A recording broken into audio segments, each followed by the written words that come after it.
Good evening, good afternoon. How are you? I hope you are fine. My name is Peter Bewa. This page is an inspiring page where we try to bring personnel and resource people to share their story, to inspire and also ignite thousands of people in Africa and the whole world. My name is Peter Bewa. I've been using my story as a tool to help other people to develop their skills and also come out from their comfort zone so that they can become relevant in our society. Today, I have my brother Festus, and he's one of the powerful people I've met. I respect him a lot, and we met on TikTok, and then we became brothers. I thought that the story he want to share and the kind of knowledge and wisdom he has acquired, a lot of people need to derive certain wisdom from it so that can able to guide them to also come out with certain relevant things that can really help us to develop as young people or the youth that we are looking forward to change the narrative. My brother, welcome to my page. Thank you very much, bro. I hope everything is fine. Yeah, I'm fine. If you're watching me on TikTok or Facebook, or if you're watching me on YouTube, I just wanted to share this live video and also share this live video as many as possible, and then let's try to let me know where you're watching me from on the comment section and share this live video. Bring your comment. I will try to pick some of the people to ask him certain questions, and then we are here to study, we are here to empower, we are here to speak, we are here to revive and ignite other people to also navigate through all these processes. Thank you very much. So my brother in Ghana, where do you come from? Can you talk a little bit about your educational background before we delve into the main? I come from Gumwa Fomena, and my mom and my dad have Fanti, have Bono, and I actually lived in a remote community during my early years. And then when I completed my BEC in the village, we transitioned back to the city where we came to live with our father. So I live mostly in Accra, and I schooled in Unity International College, and also I started my bachelor's in education from the University of Cape Coast, the number one university in West Africa, though. um, yeah, so that's why I pursued my bachelor's, and throughout my undergraduate studies, I was also trying to blend some kind of knowledge from other fields. So I pursued an Associate of Science degree in business administration from the University of the People in California, and I did it solely online throughout my undergraduate studies at the University of Cape Coast as well. Oh, okay. After that, I became a teaching assistant at the Department of Religion and Human Values. So why religion? Why religion and human values? Why do you wanted to become A pastor. a pastor? You wanted to become a pastor or a deacon, or I don't know. Why religion? Oh, okay. So apparently, I was a student. I started my program at the University of Ghana, but then due to certain issues, I had to, step down and go to University of Cape Coast. So I applied for Bachelor of Education in Social Sciences. I wanted economics because that was my field. But then Okay. UCC gave me my second choice, which was Bachelor of Arts, History, Religion, and Human Values. So when I had admission, I was just contemplating whether I should go and all that. And I had a mom who always motivates me. So my mom, motivated me, and I went to the university. I pursued a major in history, and also I blended with religion. But when I got to level 300, 400, I developed much interest in religion because of some of the morals and ethics that the course teaches. And so through there, I was able to develop that kind of enthusiasm for the study of religious studies. And after that, after my national service, I did continue with a master's in Master of Arts at the same department in the University of Cape Coast. And so that's where I completed. And yeah, it has been one of the best experience because I've been able to learn a lot. I'm able to know how to collaborate with people from diverse religious backgrounds, how to respect identities and all that. So through that, I've been able to preach equity, diversity, and inclusion everywhere I go. Yeah. If you're watching me live on my YouTube, my Facebook, I just want you to share this live video. We are coming to delve deeper into the conversation, and we are coming to learn. In fact, I'm going to learn from this great man, and He has done well. For me, I'm done with my masters. Now he's doing his masters. But with the kind of knowledge and wisdom he has acquired through the process, I think I need to listen more about the things he has done, and I'm really proud of you, bro. So with the educational background, somebody is watching you right now in Ghana or Africa. The person is studying religion. Some are Mm, studying Christian background. Some are studying sociology. Some mm. are studying social works. Some people are articulating the idea that the world is changing, where people are learning science, IT Mhm. programs, human intelligence and everything. With this perspective, with your background and how right now you're in the United States on a full scholarship. Now, is there any hope for people studying this program, especially psychology, sociology, Akan, Chi, some are even studying Yeah. Chinese and a whole lot of languages. What is your perspective with you coming from the religion background, and how you can able to thrive with this to come to do your masters with a seven full scholarship in the United States? It's not an easy task. From religion background to get a full scholarship in US, like getting to seven schools is not an easy task. Yeah. How will you tell your brothers and sisters studying the same program that you are doing? Is there any hope for them, or you think that they should stop and what is it? Yeah. Okay, so sometimes the narrative is there that people read, I mean, Chi, Ghanaian languages, where are you taking the language to? And when I was a student, immediately I started the program, I had that kind of, I mean, perspective as well. But then getting the inspiration from my sister also pursued the same program, Bachelor of Education, History, Religion, and Human Values from the same University of Cape Coast. And after she completed, the first place that she submitted her job application to was Prudential Bank Ghana.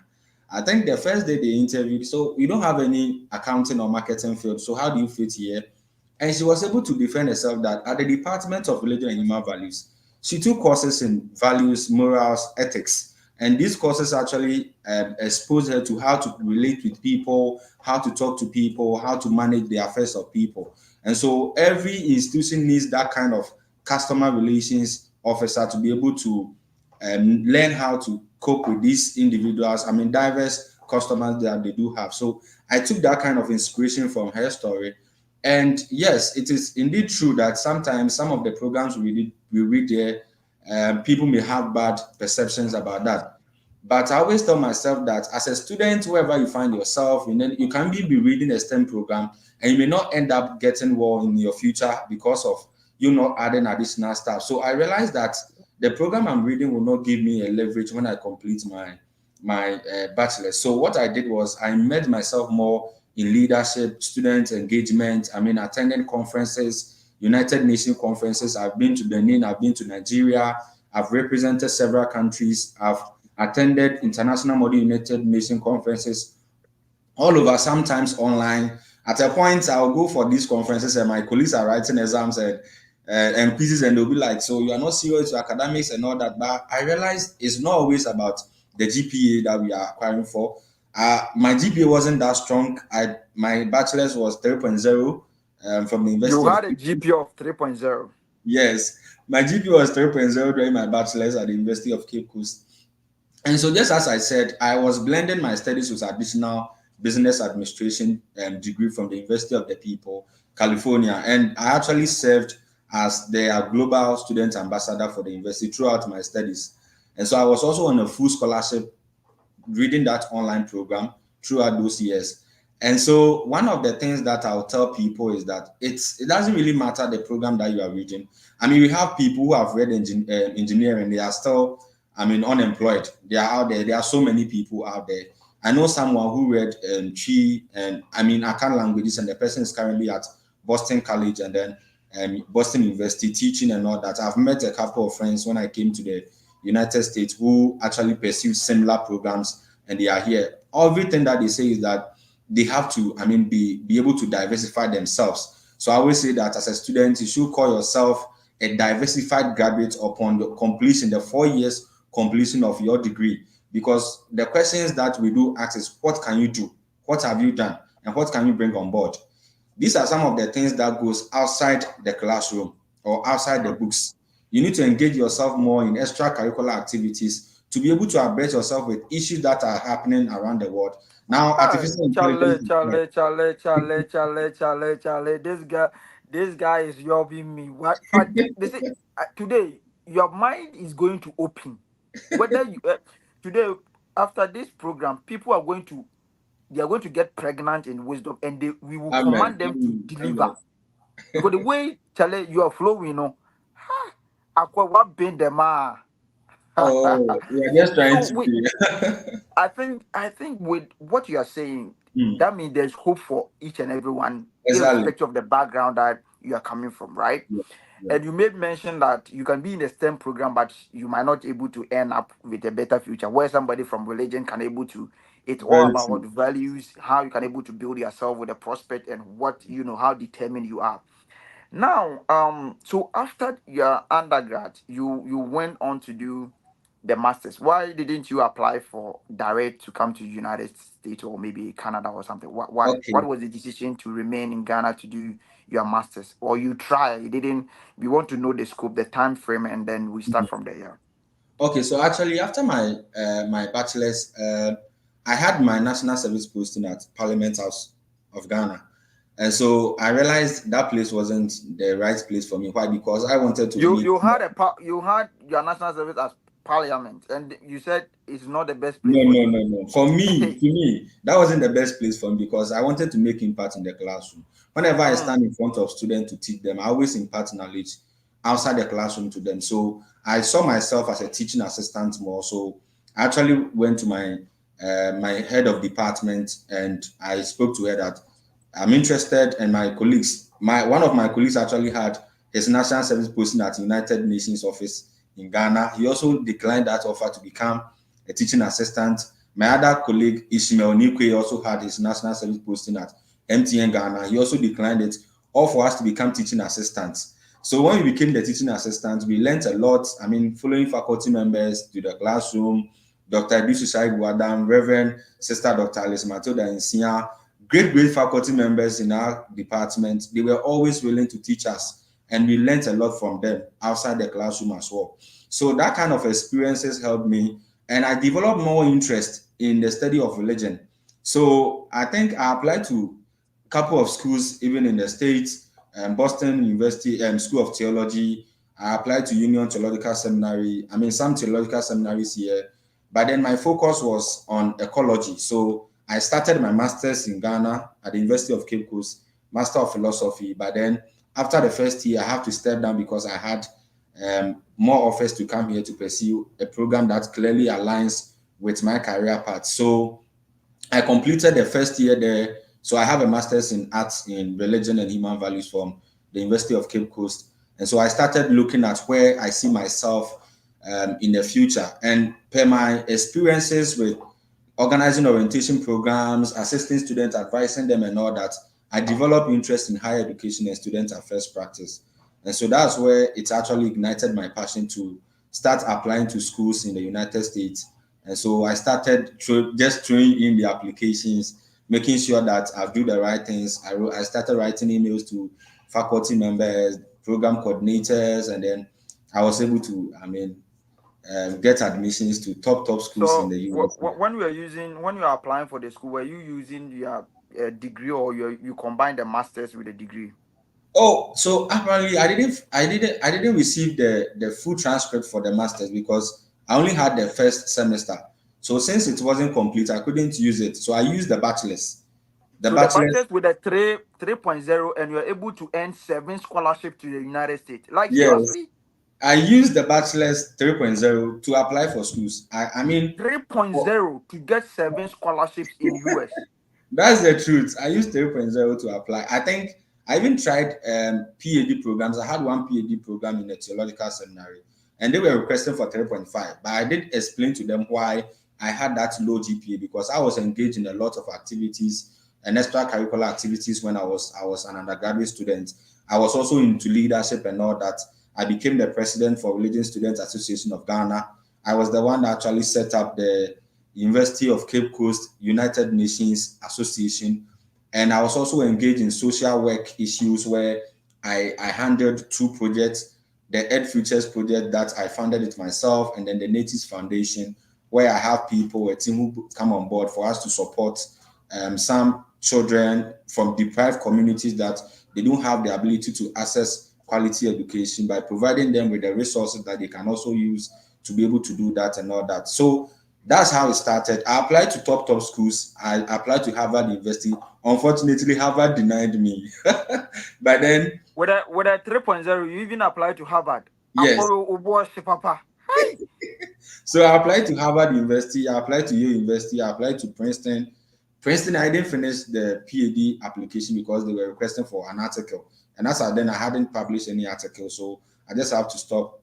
And then Brown University. So I had admission to Brown University and then Yale University, Ivy League schools with a GPA of 3.0. Yeah. Wow. Wow. Wow. So that means that if somebody is watching us and the GPA is 3.0, there's still hope. What In were fact, some of the things that you did with the 3.0 that really helped you to acquire this scholarship to US? Because using 3.0 to get fully funded scholarship to United States is not an easy task. mm, Some people are having GP of 3.8, some 3.6, 3.9. mm, Yet admission they are not getting. mm. What is the rare thing? Can you give us some of the knowledge so that people, all of our people are watching you in Africa? What were you doing that was so different that make your application so unique so that people can also watch? Okay, so just as I said, I always, whenever I have the opportunity to teach my students, even when I was teaching in UCC, I always tell my students that education is not always about chasing GPAs. I Mm. mean, I've had contact with people who had first class 3.91. I've been into this journey for I think 3 years now. I meet people who tell me that I've applied for this program, this school, and I didn't get the admission. I think the overall best graduating student in the year 2021, School of Business, happened to be my one of my mentees.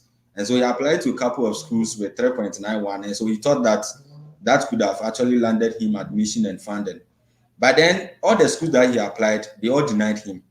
Until he got back to me and said, "Hello, Prof, please, this is it, this is that, that. So what do I do?" I said, "You haven't done a lot. I mean, throughout your 4 years on campus, this goes to everybody who is listening to me, and the person is a student. I mean, some people chase the GPA, always in the classroom, after classroom, library. They don't have even social life. Apart from that, they don't do any other thing. They are not interested in leadership. They are not interested in volunteering. When I was a student, I was always volunteer. I volunteered to serve as orientation program coordinator for the Faculty of Arts and then the College of Education at the University of Cape Coast. Whenever they are having orientation programs, I'm always there. I'm always within my hall trying to support VACO hall and other halls that I wasn't even affiliated to in terms of programs and events planning and all that. So at a point, I submitted my CV to a professor at Boston University. And when he looked at my CV, he said, "No, I mean, how old am I?" I said, "Oh, I'm just turning 26." And he said, "Okay, he doesn't believe it. Can we have a one-on-one chat?" So I had a Zoom meeting with him, and then he asked me to now describe myself, how I started building my life and all that. Then he was like, "Wow, he has a lot to share with his students." So from there, I think he went to one of his undergraduate class and then shared the video that I had with him with the student. So to those listening to me, GPA is not all, I mean, let me say GPA is not enough in this journey. If you really want to come to the state to study and you have a GPA and you don't have any extracurricular activities, you don't have any leadership roles. Now, even STEM programs are looking for people who bring solutions to, problems. And it is only built in leadership that you'll be able to come up with some of these traits. So it's always inspiring that we need to focus on the GPA as well as building ourselves. So for me, while some of my colleagues had 2-page CV, my CV was around 8 pages because at a point I couldn't take some of the things out. For you coming to do masters, you are not PhD. The masters, your CV is 8 pages. Exactly, because at a point I from the level 100 to level 400, I think I won 22 awards throughout my undergraduate studies. And And all this stuff you brought it on the CV. yes, because some of the awards that I won were clearly in line with my education and the program I was applying here. So I won the African Youth Advocate. I won the Humanitarian Global Awards Sustainable Development Goal 4.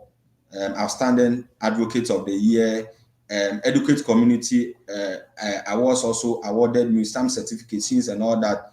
And coupled with that, having served as a global student ambassador to the University of the People, I was able to abet, I think, close to 500 students from Ghana, other countries, West African countries, and Africa to also study with the University of the People, of which some of them ended up studying there freely towards their bachelor's and associate degree. So some of these traits, some of these experiences on my CV, to some faculty members that I had interactions with, qualifies me for me to be admitted into their programs. And these are Wow. some of the ways I was able to build myself up to be able to secure those strong 7 full funding admissions here. We will be coming to the very document so that you share your story with it. Mm. Now, over 100 and getting to 200 people are watching you right now on my.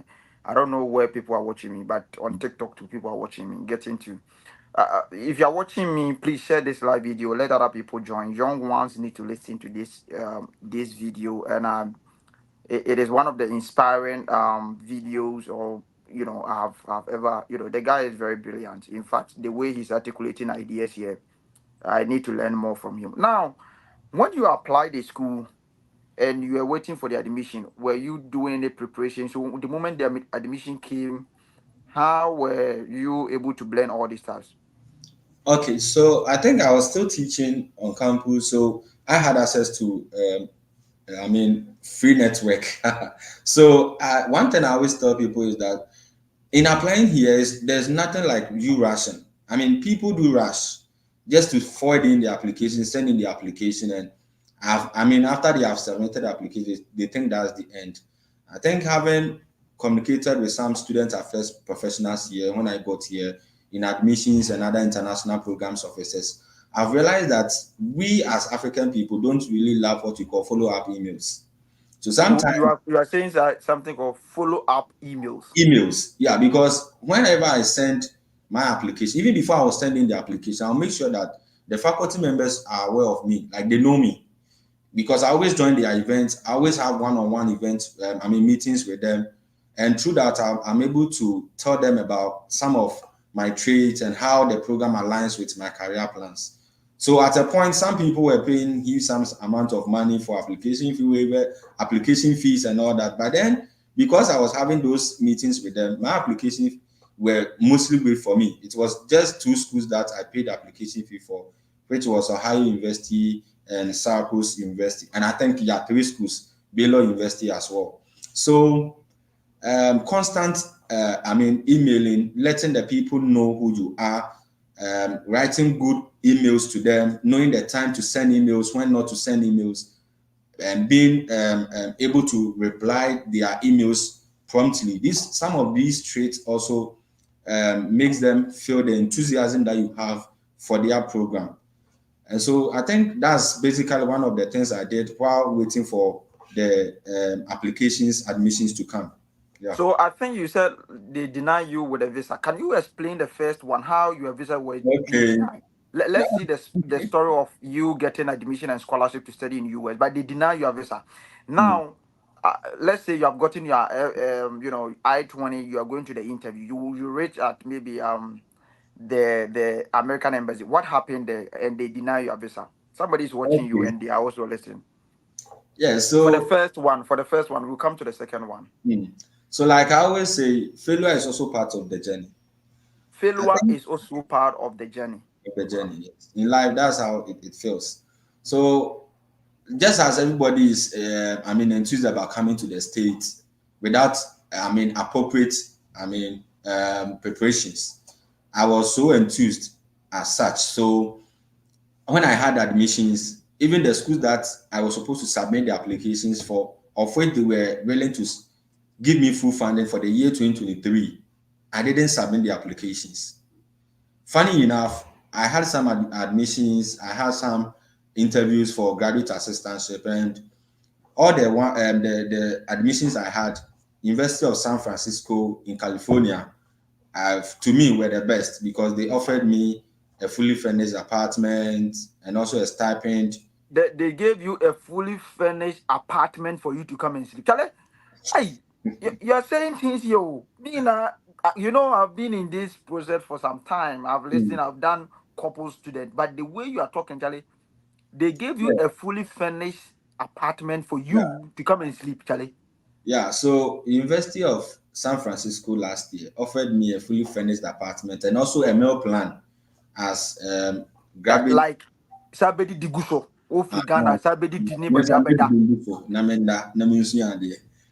So upon all that, but one thing that happened was that they, as at then, they weren't waiving the tuition fees. Mm-hmm. So the stipend that you get, I think around 17,000 stipend or so. That's what you use to pay your tuition fees and other graduate fees and all that. So I think I had a deficit. And for someone, the background I'm coming from, where we don't have any family support, you don't know anybody to support you financially, I have to go and look for a bank statement from someone. And apparently, the bank statement that I took 2 days to my visa interviews, I had a huge deposit which was made into the account that has never appeared on the bank statement in the bank account itself. So when I went to the consular, the visa officer said, "Okay, so No, no, wait. Before you enter, when you read them, I want to see the feelings. You have not been to the American embassy before. So the moment you arrive, what happened? oh, in You, fact, I you were was." in the lane. You are in the lane. They collected your this thing. They took your fingerprint, and then it is your time to go. So Yeah. what happened? Mm-hmm. So immediately I got there, I mean, under the tree at the U.S. Embassy Ghana, I felt like, oh, I mean, Ghanaians are really going out because there were about 400 people there that day. And so when I went for biometrics, I was in the queue, everything done. I was done with my biometrics. Today I have to go and queue again to go and, I mean, have that interaction with the visa officer. So I got there.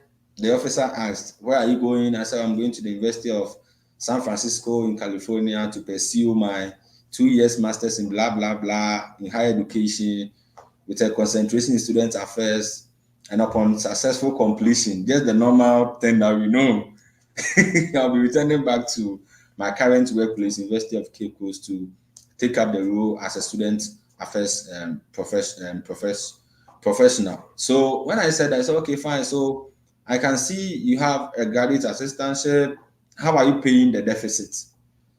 So that was I think the fourth question. There were other three questions that were asked, but the fourth question was, "How am I paying the deficit?" And I said, "Oh, so I've already keyed the person going to pay for me, who was a professor at the University of Cape Coast, who gave me the bank statement." But then it wasn't its fault because we all were trying to find a way to be able to meet the minimum requirement for the deficit that I have, so that I'll be able to prove it to the consular that I can successfully pay the deficit for the 2 years duration of my program. So the money that was in the account was not even up to the deficit for me to pay for the 2 years. So the consular asked, "Who is going to pay?" I said, "Oh, my uncle." Meanwhile, the person is not even my uncle. So my uncle, in the person of, I gave all those, I mean, excuses, and then he was like, "Okay, can I see his bank statement?" I said, "Yes, I have his bank statement here." Then I gave the bank statement to her. She opened the first page, then she nodded, then she opened the second page, another nodding, and then the third page. Then she took a calculator. So immediately she took the calculator, I knew that this is not an approval for me. I really saw it because I knew she was going to calculate. So fast, she calculated, then she was typing on her screen, and then she looked at me again. "So what does this man do?" I said, "Oh, he's a professor at blah blah blah. He's also into meat processing." Okay, so and then she asked another question: "Why do I have this huge deposit made on the 11th and on the 10th and 11th of July 2023, and my interview was on the 13th of July?" Then I said, "Oh, the man is into estate. I mean, he owns hostels and meat processing units and all that. So one of his customers, just as the name is indicating on the bank statement, actually made the deposit to him." Then she was like, "I'm sorry, Festus. At this time, I cannot approve your visa. Go and work on your financials and reapply again." So Wow. that comment that she gave me made me felt like I am a bona fide student, so I should just go and work on my financials, come back for my visa. Yeah. So how when you were in American embassy coming out, how was the feeling? Your visa have been denied. Were you disappointed in yourself Oh or my goodness. At a point, I was disappointed in my ultimate being of worship, God, because I had already went to a covenant with with God so that you told God that this interview that you are going is a covenant between you and your God, yes, but God yes, has failed you for the mm, first interview. So you were disappointed.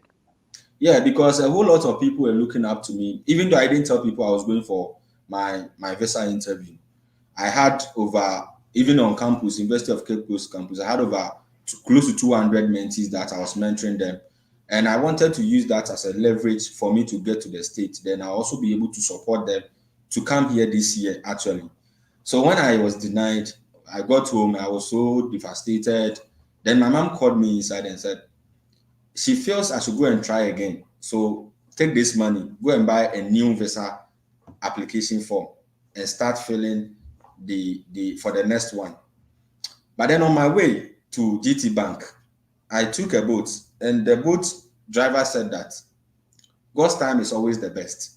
He doesn't know why he's speaking that way to me, but God's time is Your always mother gave you money to go to and buy another another. card for you to reapply the visa again. But the boat Yes, driver told you that there's time for everything. everything. Yeah. So when he said that, I went inside to buy the visa form. But when I came back, I told my mom that I think we need to relax. Then she asked me why, because she has also supported me, and she has been the one supporting me with my dad. And so she really wanted me to leave the country, come pursue my I'm a first generation student actually. And so she wanted me to do that to be able to speak something to my other siblings to motivate them. So when that happened, I had to now book another date. But then the date I had was on the 23rd of March 2024. Okay. The first date I had after the second attempt. So when I had that date, I was still thinking about what the guy was saying. Then I realized that what the guy said was basically true, because there were no dates available for me for me to go for the second attempt in that year. So I booked the date and then I was relaxed. So I think when I went back to campus UCC, I was sleeping in my room. For 2 weeks, bro. But Ja. then, but then In fact, if you are watching us and you are not sharing this video, I don't know what to say. If you're watching on Facebook or YouTube, share this link with young ones. Let them come and study. Story contains power. To me, what and for story. Just to revive. If you're watching on Facebook, I just want you to share this live video. Let other people join. Let's reach getting to 300 viewers right now. If you're also watching on TikTok, I just want you to power tap the love button so that other people can also join to learn. This is an inspiring story people need to hear, and it's very powerful. I'm learning a whole lot from this young guy. Okay, so bro, you went back, and then how did you now able to secure 7 fully funded scholarship with a GP of 3.0? Let's see, and then delve into it. Yeah. okay, so I think when I was denied and I went back to campus, what I did was I evaluated my plans very well, and I analyzed why it didn't go successful for me in terms of schools and top me getting funding and all that. So I think I started reading articles. I read 10 articles in You student read affairs, 10 articles. 10 articles in student affairs. And most of them were coming from faculty members in different schools that I was basically looking at when I was denied. So by using US News and World Report and net.com, I was able to streamline schools in student affairs and higher education that do offer funding for my program. So I went to their faculty members' website, downloaded most of them their CVs, and through there I was able to see the articles they have written so far. So I realized that most of them were actually writing on similar themes. So I deduced something from that, and I wrote a solid, I am saying it, a solid writing sample, which was close to 10 to 15 pages for my next application. So what I did was that immediately I was done with that one, I changed the style of my statement of purpose. And then I now wrote some of the things that I didn't include in my CV that were clearly seen on my social media handles and all that, like LinkedIn and all that. So then I was able to get an 8 pages CV, and the first one that I used previously was around 4 pages. So then I said, let me start the application. So the first school I applied to when I was denied was University of Denver.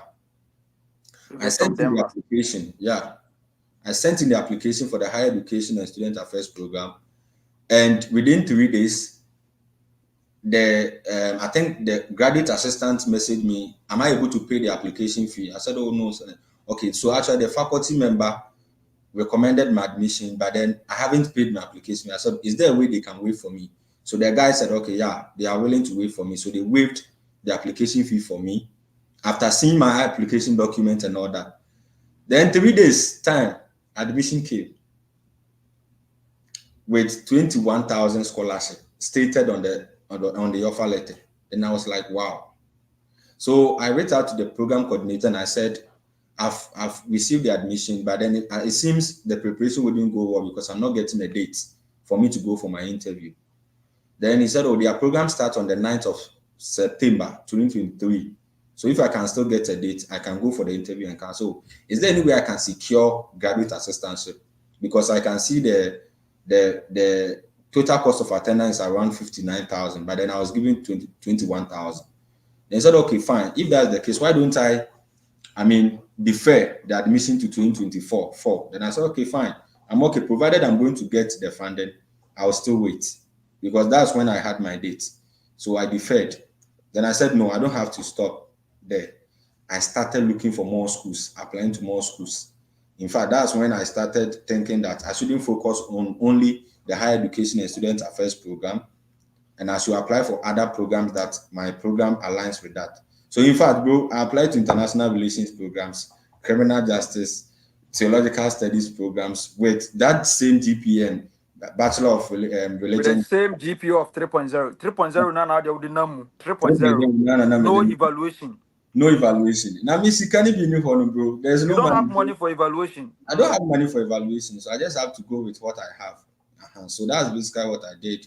Then I started applying for schools like University of Massachusetts Amherst, University at Buffalo, the State University of New York, Buffalo, and then Syracuse University, Rutgers University, University of Vermont, University of Rochester, then Yale and Brown and the rest. And then I was like, this year, the next year is going to be my year because I really saw it.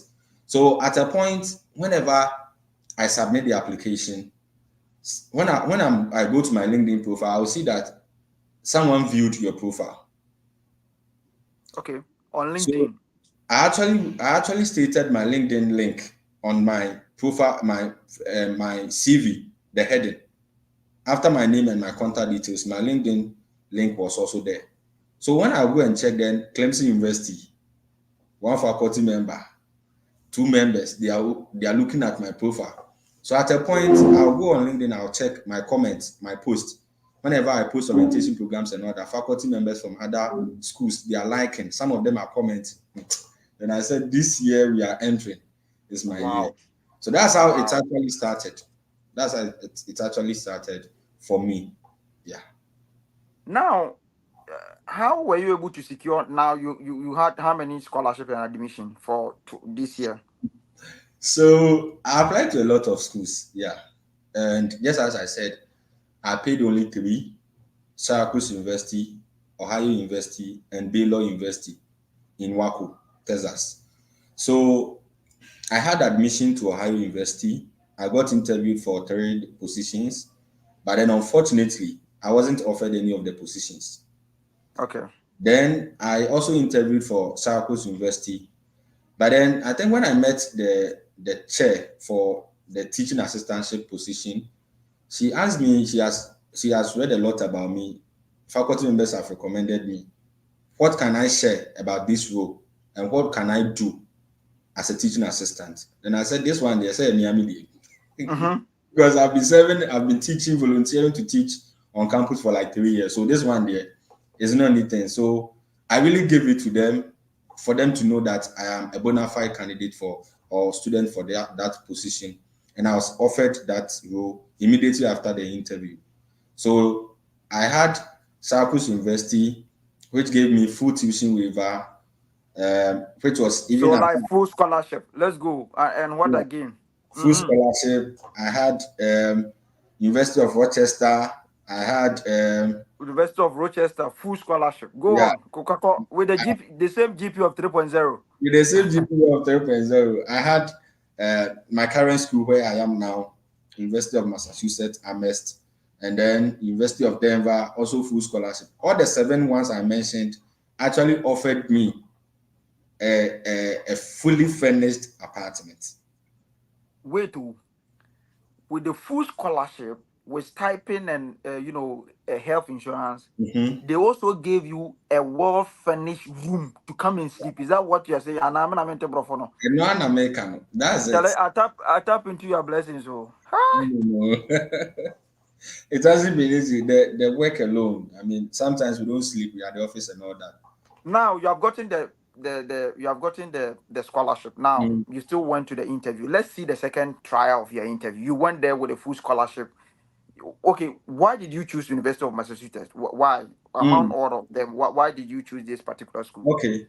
So I think one of the difficult situations for me to make, decisions for me to make was to Because now you have seven fully mm, scholarship, and they have yeah, also given you fully furnished room to come and sleep with a yeah. stipend.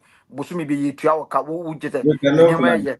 how did you choose? Because you have seven scholarship. How will you select this particular school to go? Why this Yeah. university? So I think it was a challenge for me. I think the last time you met Dr. Kwame Aponsa, Yeah, yeah. he was one of the pivotal people who actually trying to advise me in choosing the program because I had admission in Yale University, which also offered me full tuition scholarship and also a stipend, and then Brown University. And these schools, they are Ivy League universities.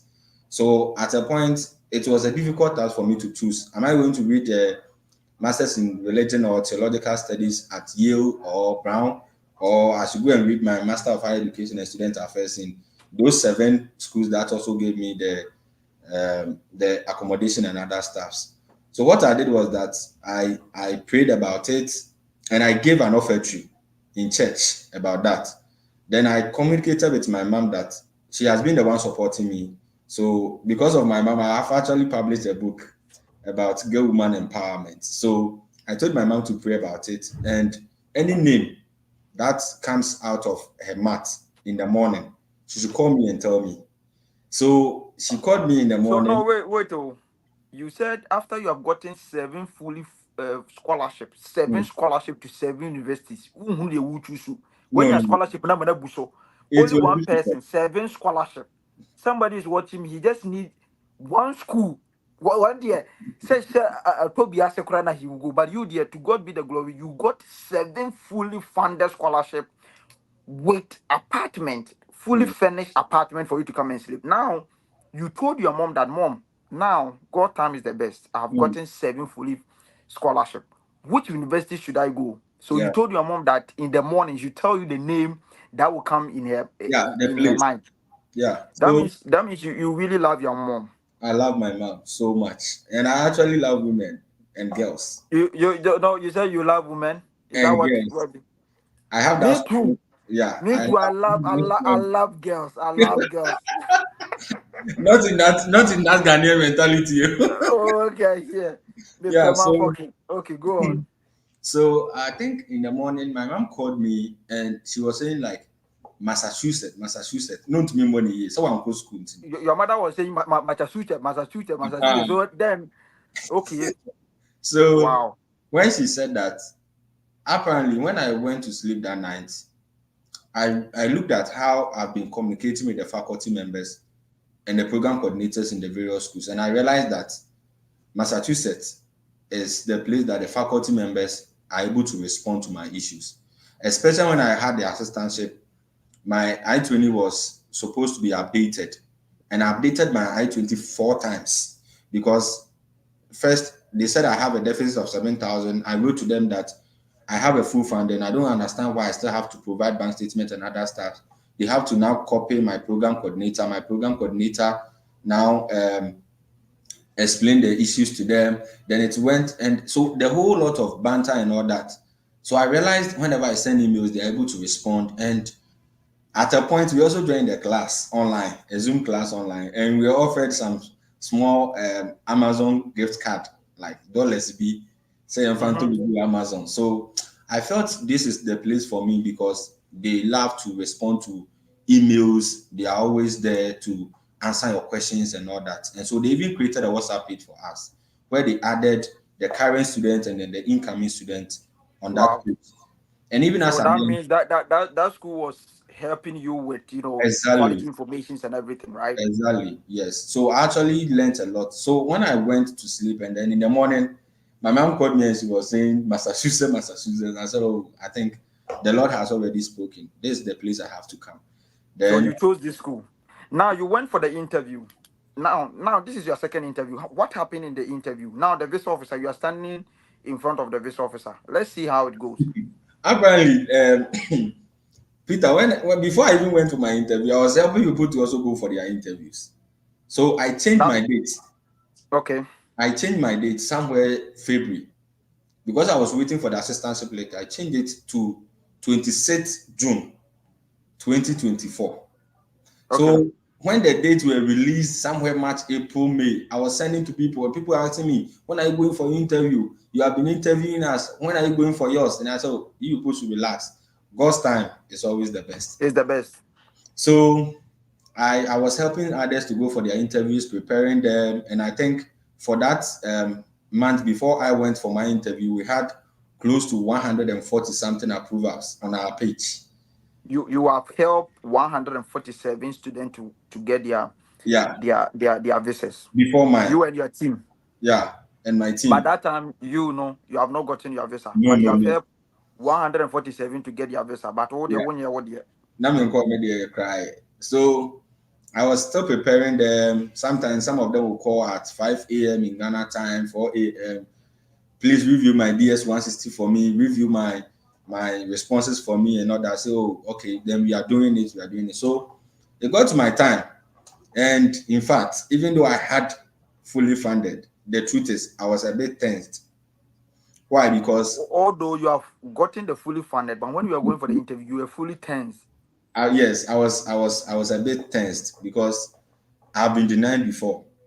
And I heard that when you go, the visa consular there will review your first application and probably ask you questions around that. So when before You I now, you now, you are teaching people to go for the interview. No, you now going to the interview, you are tense. bro, to the Biana. That's What it. is I mean, it? yeah. So the embassy itself, I always tell people that the embassy before you even the surroundings alone will give you pressure. So when you are going, just focus. So what helped me was that when I was going to do my biometrics, something started prompting in my mind. Thank you, Jesus. Thank you, Jesus. Thank you, Jesus. That So was. whilst you are going for the interview, you are saying, "Thank you, Jesus." I I wasn't. want each. wasn't Wait. I want each and everyone watching me right now, whether Facebook, YouTube. I want to see it in the comment section. Thank you, Jesus. Thank you, Jesus. He said when he was going to the interview, thank you, Jesus was coming to the throughout. mind. That's what I Say was it. saying. Thank you, Jesus. Thank you, Jesus. Thank you, Thank you, Jesus. Jesus. Thank you. If you're watching me on Facebook and you have not shared this live video, I don't know why you are still here. This is one of the inspiring story. Thank you, Jesus. I just want each and everyone on my TikTok, 100 or getting to 100 people are watching me on TikTok and Facebook getting to 100, 230 people. Please, thank you, Jesus. Go on. People are typing, Charlie. Okay. Yeah. So I was saying thank you, Jesus. And normally people say, my people, when they go and they come, some of them are approved, some of them are also denied. They come and say, oh, the Chinese woman denied me, the American woman denied me, the Indian woman denied me. They And say black man. There's also black man over there. yeah, the black man, and then that's Ofri guy. So at the point when they say that, so oh, it's like they haven't denied you.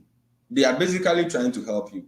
Because Mhm. when I was denied and I was coming this year, I told myself, oh, so how would I have been able to pay the 10,000 per semester if I had Mhm. gone to University of San Francisco? Because even the stipend I was getting was not up to that.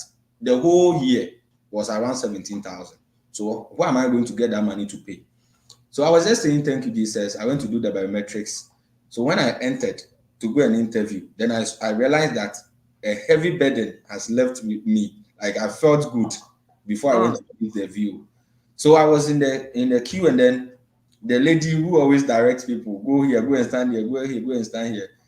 I told myself that God, before I go there, let me meet the Chinese woman or the Indian woman, because I know they are the people going to approve me. But the lady who was close, the American lady, in fact, you don't even talk for 1 minute, then she will deny you. So I was like, God, this woman, dear, let me bypass her. So I was in the queue, and then I met one guy who was also on my page. I said, hey, Honorable Festus, are you also here for your interview? I said, yes. I said, oh, great. Today they will be approved. So when the lady called us, I pushed the guy to go to the Indian woman. Then I went to the Chinese woman queue. So we're always, we're standing on the same line. Then we moved close to the viewers. Then I heard the Indian woman asked, why are you here? Then the Chinese woman too asked me, why are you here? Then we gave it to them. Oh, I'm here to, interview for my F1 student visa, which will grant me the legal entry to the United States to pursue my master's, my fully funded master's in higher education at the University of Massachusetts Amherst. And I said, okay, oh, it's fully funded. I said, yes, fully funded. So, bro, when I gave my passport and my I-20 to this woman, she placed it somewhere on her left hand side. And that's basically what happened my previous time. So, since I have full funding, I chanced on that. In fact, I really matured my voice that I'm going to pursue a 2-year fully funded. So when I said that, then she separated my passport from the I-20. So she placed the I-20 on the left and then the passport at the right. Then I knew my visa has been approved. Then Mm. she went on asking me several questions. And so, what will this program do for you? Then I gave it, oh, this program will give me the leverage for me to come back and take up the role of so and so.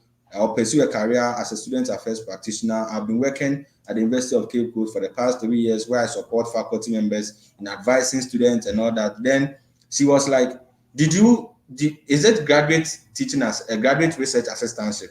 So that's how she said it. So me, I had graduate research assistant. So, oh, this position is a graduate assistantship administratively.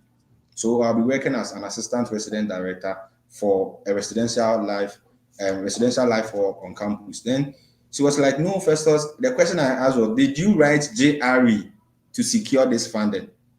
So I realized she was just looking at the money stated on the I-20 because it was. Sika no so. Sika no so. Sika no sika. Go we any sika. Yeah, first, in fact, after this live section, Charlie, you there now, there, you are my best friend. Oh. I swear I can see No, greatness all over. I will no, not let you go.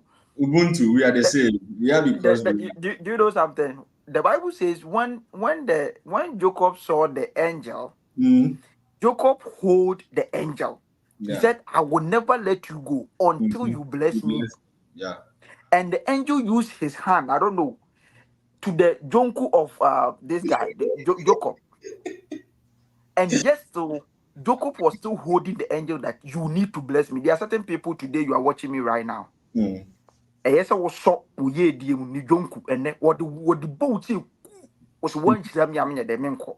Amen. In Amen. fact, Charlie, God bless you. So when the woman saw the money on the I-20, he said, no, did Mm. you write any GRE Yeah. or something? So she asked me, did I write any GRE to secure this fund? I said, no, I've been working at the university for the 3 years, and I support advising, and also that kind of experiences is required for my program.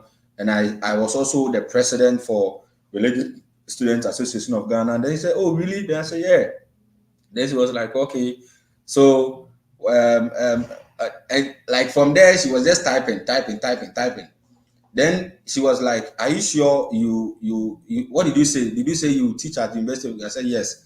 Then I realized that you see on the right hand side, there's one small PC in front of them. Then she clicked on it. I realized she has actually clicked on my LinkedIn. So she went on LinkedIn. You know, when you are in the glass, when you are standing there, you can see anything happening around them. So you went to your social media platform. Yeah, she was there reading on my LinkedIn. I said, and then I found because as at then when you open my LinkedIn, equity, diversity, and inclusion was clearly there. So she Mm. was just reading through. Then she was like, Hello, Festus. Your visa has been approved. Wow. Congratulations, and I wish you well in your studies. I'm say thank you very much. Na me. I took to grab some man the channel. I didn't even collect my entry back, so I just I just left and I was telling the people in the queue, Afa papa. Then I left. Kokora. So when you get when you got out and you see the surrounding of Ghana, you say, Oh, Charlie, my brother. Already, my boys were there waiting for. What we were doing was that we were just taking people from our page there whenever they are having interviews. So we wait for now them. I want to even ask you that you have also done a great job for the country Ghana, Mm, even across Africa. Let's say that because I can see some Nigerian guys commenting that you share certain things on some page. Now yeah, you have helped. You said in 5 months you help how many students? 300 students. yeah. In 5 months, with the help of my team members, Sandra, let me appreciate them. Sandra, Yeah. KD, Kinsliata, Emmanuel Koto, Banana Bafo, Richard Basima, Opokuware. Like these guys have been so supportive. So we have people who review application for the DS 160, people who do the interview process, people who pass comments, CJ, I think one guy, John Walker, all these guys, like the names are a lot. So within just 5 months, you have helped three Yeah, hundred students to secure their full to secure scholarships and their on visas to our US page. So on our on page, your we page. had 312 people 312 students in 5 months to who secure are paid. scholarship and visa approvals. Yeah, on our page. So that's what we did. Correct? From the month of March to June, July. That's what we did on our page. In I fact, I would think say God bless. I would say God bless you, God bless bro. all of us, bro. I God also bless like you. what you are One doing. thing is that you helping 300 people to secure Yeah, there's scholarships one and name. I didn't mention one name in the chat. Wilberforce, thank you. I think Elizabeth Danso is one of our page members. She was also approved. where is she? Where is that lady? Elizabeth Danso, she's currently in the United States. Elizabeth, I want to be your friend. After this one, please. I don't know Yeah, how to connect with you. Elizabeth is watching me. Elizabeth, God bless you for the marvelous thing you guys have done. yeah. First, what drive your passion of helping international students to get the admission and scholarship? Why do you want to also help other people to get the knowledge and Mm. pass through all these stuffs? I think one thing I always tell myself is that the African youth has the abilities to excel wherever, Wait, even if you they are said put in the change, African youth has the ability to to excel. excel, even when they are put Mm, in chains, wow. even when they are put in chains. Because I've read history and I know how America was built. I mean, Latin America was built and all that. Brazil and all those countries and Argentina were built.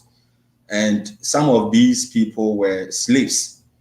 And at a point, these slaves now came to read mathematics, big programs, and they were able to build this country for us. So I always say that one thing that I want to do is to change the narratives of Mm, African leadership, making sure that people have the knowledge of education to be wow. able to manage their affairs. And I feel that our education system at a point has limited us because I always say I've been serving volunteering and I didn't take, I mean, achieve anything in terms of monetary to be even how to cater for my feeding on campus and all that.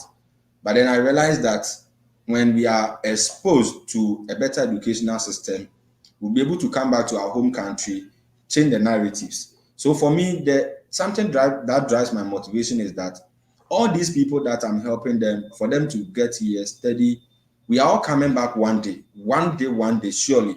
We are all coming back to our various countries in Africa to change the narratives, to use Mm. the knowledge we've acquired in this program that we are reading here, the leadership style that we'll be building here, to be able to change the narratives in our various countries. So that's actually what drives me, and then the motivation I do get in helping the youth of Africa. Now you are in right now you are in the United States of America. Is it worth it? Oh my goodness. uh, Somebody is also watching you from Ghana, Africa, mhm, watching you right now. Is it worth it that you are in America? yes. In terms of in terms of career wide, in terms of knowledge, in terms of systems? With 1 minute, how would you describe that? Yeah, so I think some everywhere you go there are challenges. So when I Mm, came there, I mean there were some cultural shocks.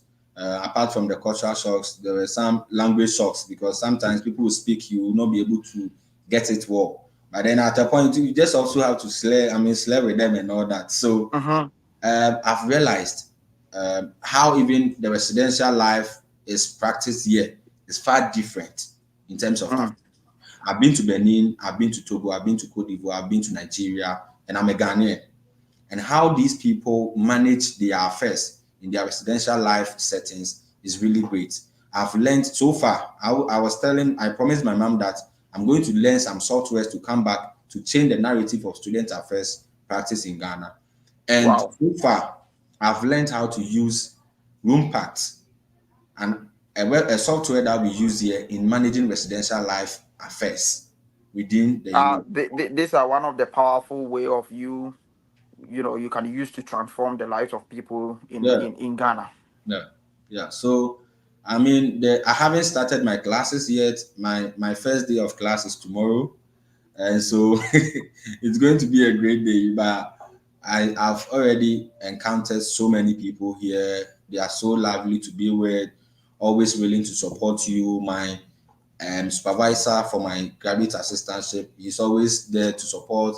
Festus doing anything. Sometimes he even go to the shop, get me some, coffee and all that. Do you want creamy? Do you want that? So these people are always open to support us. But in as much as they are supporting us, we also have to prove them a bit wrong by making sure that we will do the work that they have given us to do. And so Mm. that's one thing that I want to say to those who are listening to me. It's a great experience for the past 1 month here. And I'll encourage anyone who is also looking forward to studying here to put in all the efforts, burn the Mm. candle within the night, because at the end of the tunnel, it's always victory ahead of you and you'll be enjoying life. Yeah. Fetos, in fact, your story has inspired me a lot.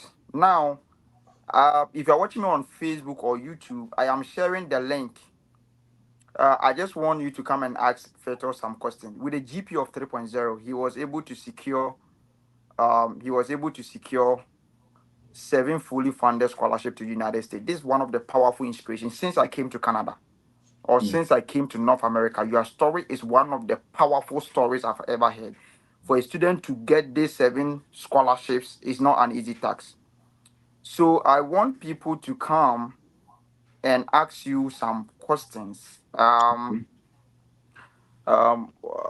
coming. I want people to come and ask Feto some questions. If you have any question, I'm posting the link on my page on Facebook.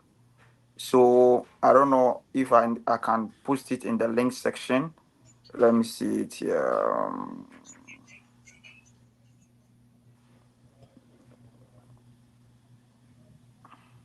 Okay, so when you go to Facebook, I am posting it there. The link is there, so you can use it to share, and then um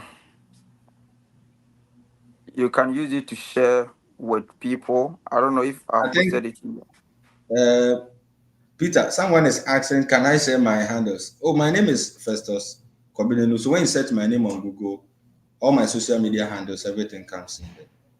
Yeah. Okay, so go to my Facebook page. I have posted the link on my Facebook page. There's a link over there. Use the link and come in and ask him Mm. any question that you want. And I'm also posting it on the comment section. The link in the comment section. You can use it on my comment section. I've posted it. Or if you check the comment section, you can see the link over there. I want you to use the link and then come and ask this great man a question that you want. With a GP of 3.0, he has able to that wall. Difference already, the pound. Charlie, 3.0. Somebody is getting 3 point. Yes, so the person is saying, Peter, how can I get scholarship? Mm. And I believe that this is the time for we to. So when you check on the top of the video, I am posting the link on the top of this video.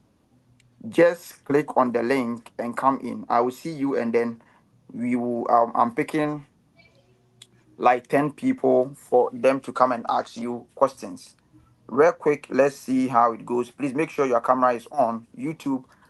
Hello, welcome to my page. I can't hear you.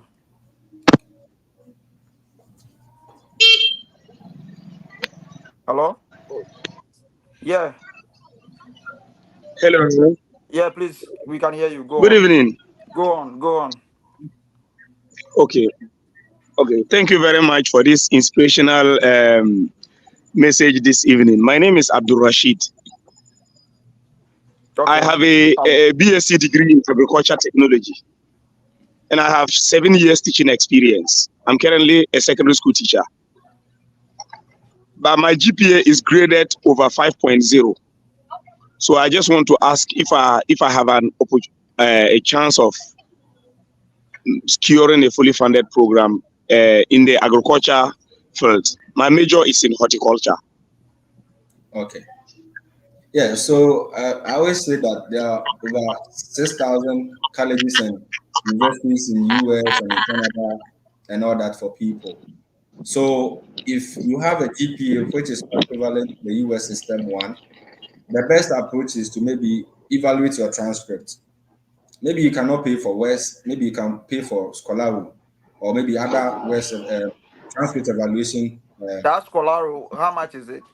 Scholarly, I think they have $11 or so if you want them to send it to you, the eleven official. dollars. That that Yeah, that means that is very cheap. yeah, I will get to that. Wow. yeah, Okay. very cheap. So you can evaluate your transcript in the to the US system, and then more normally it always boosts. It always boosts. So you will then get your transcript evaluated to the US standard, and you can then start looking at schools. I always tell people that there's a school for every GPA. I remember one school like Syracuse University. There was this guy in one program I was applying from India. He entered the program with a GPA of 1.9 from India.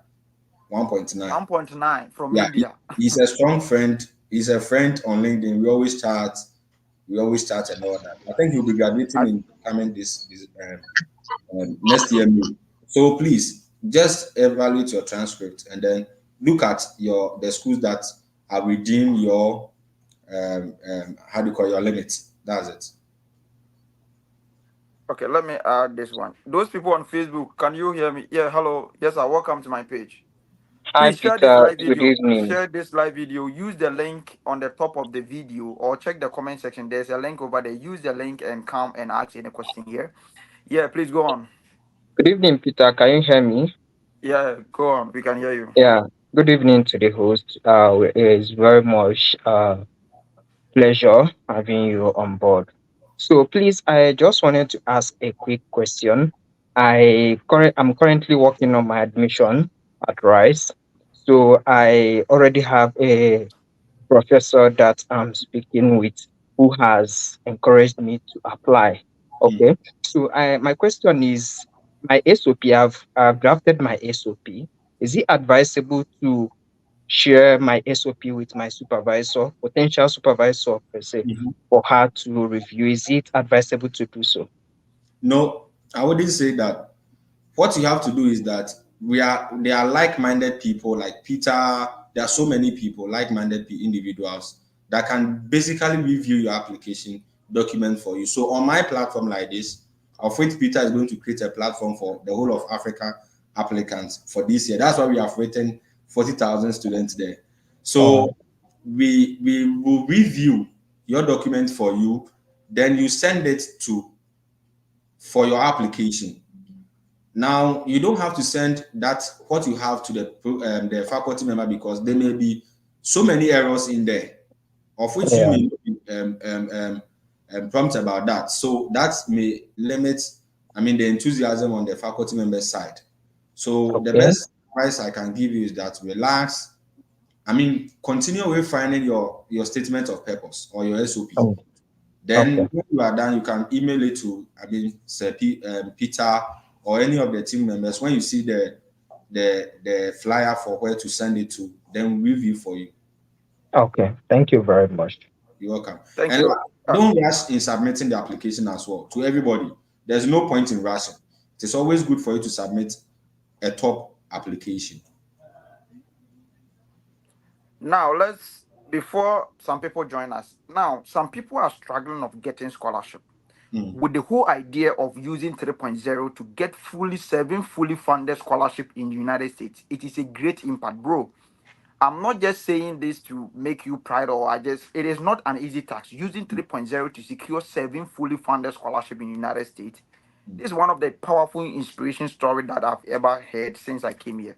Now, why is it that African people are not getting scholarship? Now, we want to tap into certain ideas as to what are the mistakes. Some people see GPA or GPS 3.5, 3.3, yet admission they are not getting. Yeah. With the experience of you helping 300 people within 5 months to get their scholarship and admission and even visa to US, can you share some of the things that people can work on? Because people are demanding for scholarship. And you're in America, you can bear with me that people can't work and pay their school fees. Yeah. So if somebody really wants scholarship to come abroad right now, why is it that the person is not getting one admission and one scholarship? The first thing I would say is that we as African people don't like reading. That's the truth. Sometimes on my page I share information. Okay, so this university, there's opportunity here. Then someone will come and ask the question: is there funding?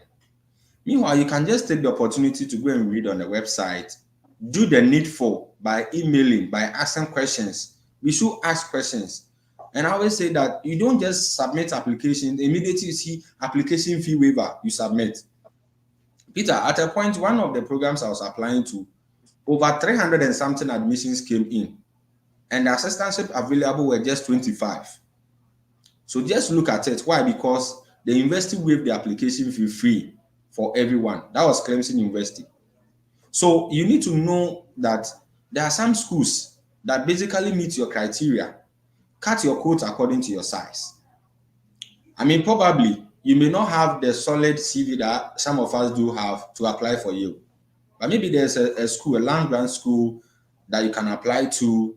There are some small schools you can apply to and you get your funding. At the embassy, the most important thing is that how are you going to fund your education? It's not about the knowledge you are going to gain from the program. How are you going to fund it? Because people get here and they get stranded, just as you said. So one thing we have to do is that we should focus more on reading, do our work. We don't have to be lazy in this journey. If we have to write emails, write the emails. If you have to meet faculty members for interviews, meet them, talk to them, let them know that you are a bona fide student. It's not about you begging for money. It's not about you begging for funding, but it's about you having a solid document that completes your application. And don't feel bad to ask questions. Don't feel bad to ask people. Normally, Let me take one person before you continue. Mm. You are live on my page. This is Festus. Any question for him? Go on. Yes, thank you very well. I'm very grateful for this opportunity. I've been following you for some time and I'm really, really impressed with the work you are doing. Thank But you. at first, I'm extremely excited having the opportunity to chat with you today. Uh, your story has been an incredible one. I want to find out. I'm also aspiring to get admission into a university to continue with the graduate program. I actually did a diploma in nursing and then did a top up 2 years BS in critical care. And I want to do a master's in gerontology that has to do with the care for the aged. Agent, yeah. But yes, so I'm contemplating as to one, I want to find out if you have opportunity to admit more people into your WhatsApp group for mentoring. And then if you also review SOPs for admission purposes and then guide people through the process till the person finally makes it to wherever he or she intends to go. Okay, so I think the best answer to give is that we are going to work in hand with Peter. We can't have a WhatsApp page because WhatsApp is more limited. As it stands now, I opened a WhatsApp page, a new WhatsApp page, Peter, just last week, and the page is now close to 700. So Wow, what 700 people did the WhatsApp. Right. 700 people on the WhatsApp page. So I think the best way for us to go is maybe use Telegram, of which Peter can help us Okay. in doing that. Then we are able to support all of you there. But just that I always say, we always have to follow rules and regulations. Today I told them that Yeah. I'm redoing application because today is holiday here. And Peter, I told them that they should send the Word document. Some of them are sending PDF. So you want me to now go and open the PDF, convert it to Word before I can comment on your writings and all that. So that's one thing I just want to put across. So we'll be able to assist you. There are so many programs for your um, program that you want to study. I have 3 people in one school currently. I can't put the school here because immediately I put here, everybody is going to run to that school. So Sure. 3 people going to read the same program. It's basically close to adult health nursing, right? If I get it Exactly. Sure. exactly. So and Yeah. they were funded as well. They had a bit deficit of 4,000, and their visas were approved. There are 3 people in Okay. that. So we got it. Okay. All right. So please, Peter, how would you facilitate that So if after this discussion, I will talk to him and see. I will see right now because he has more knowledge on school application. I'll be bringing him sometime weekends for short Yeah. 1 hour meetings here for him to explain certain things with you. So with regards to how we can able to create to because I've seen right now my emails is reaching 300 people are emailing me, we want this one, we want that one, is very important. So what we are going to do is that we will try to secure a place where we can able to incorporate all African students on that platform, and how we can able to bring people on board, and how we can able to help you with regards. I cannot promise you that, Peter, because I'm also a busy guy with a week, a whole lot of, he's Mm. also a student, Yeah. research, I get project work presentation, but we want to blend certain things to help you, and then we can able to secure all this stuff. So I'll talk to him after here, and then we'll see everything. I'll post it on my page, or next week Yeah. Saturday I will come. And okay, all right. before you go, Thank you. thank you. Let me add this man to it. Mm. Let's add positive. So, what you Yeah, choose? positive. Hello, hello. Hello, hello. Yeah, you are live. Can you hear me? Yeah, we can hear you. Go on. Okay. So my name is Ben, but you can see positive vibes, right? Yeah. So my first and foremost, I would like to thank Peter very much for the insightful podcast he shares every day. Like, it's really helpful. Okay, Wow. so I'll say shout out to UCC because I'm a graduate of UCC. So shout out to UCC. Hey. Yeah. So right now, Where is my wait, please? Where is my KNU student? Okay. UCC people are coming here. That Where one are is a they? college. That one is a college. You mean KNU is a Oh, that's college a in college. I Ghana? mean, that's a college in Ghana. Uh, I don't know where KNU people are. They still alive in Ghana, or they I are don't know alive. They are what alive. is They are going on. alive. Look at, you see, I always tell you, like, on our book page, we have over, I mean, close to 100 UCC graduates from there. That's not debatable. Let's just move on. Yeah, bro, let's go on. Yeah.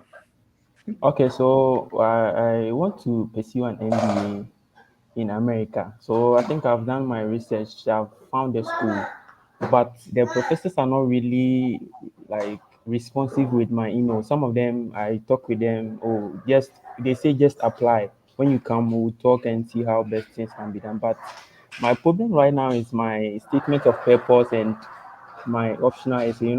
There's schools and what they demand, whether a statement of purpose and whether it's like personal statement. So my problem right now is the statement of purpose. Doing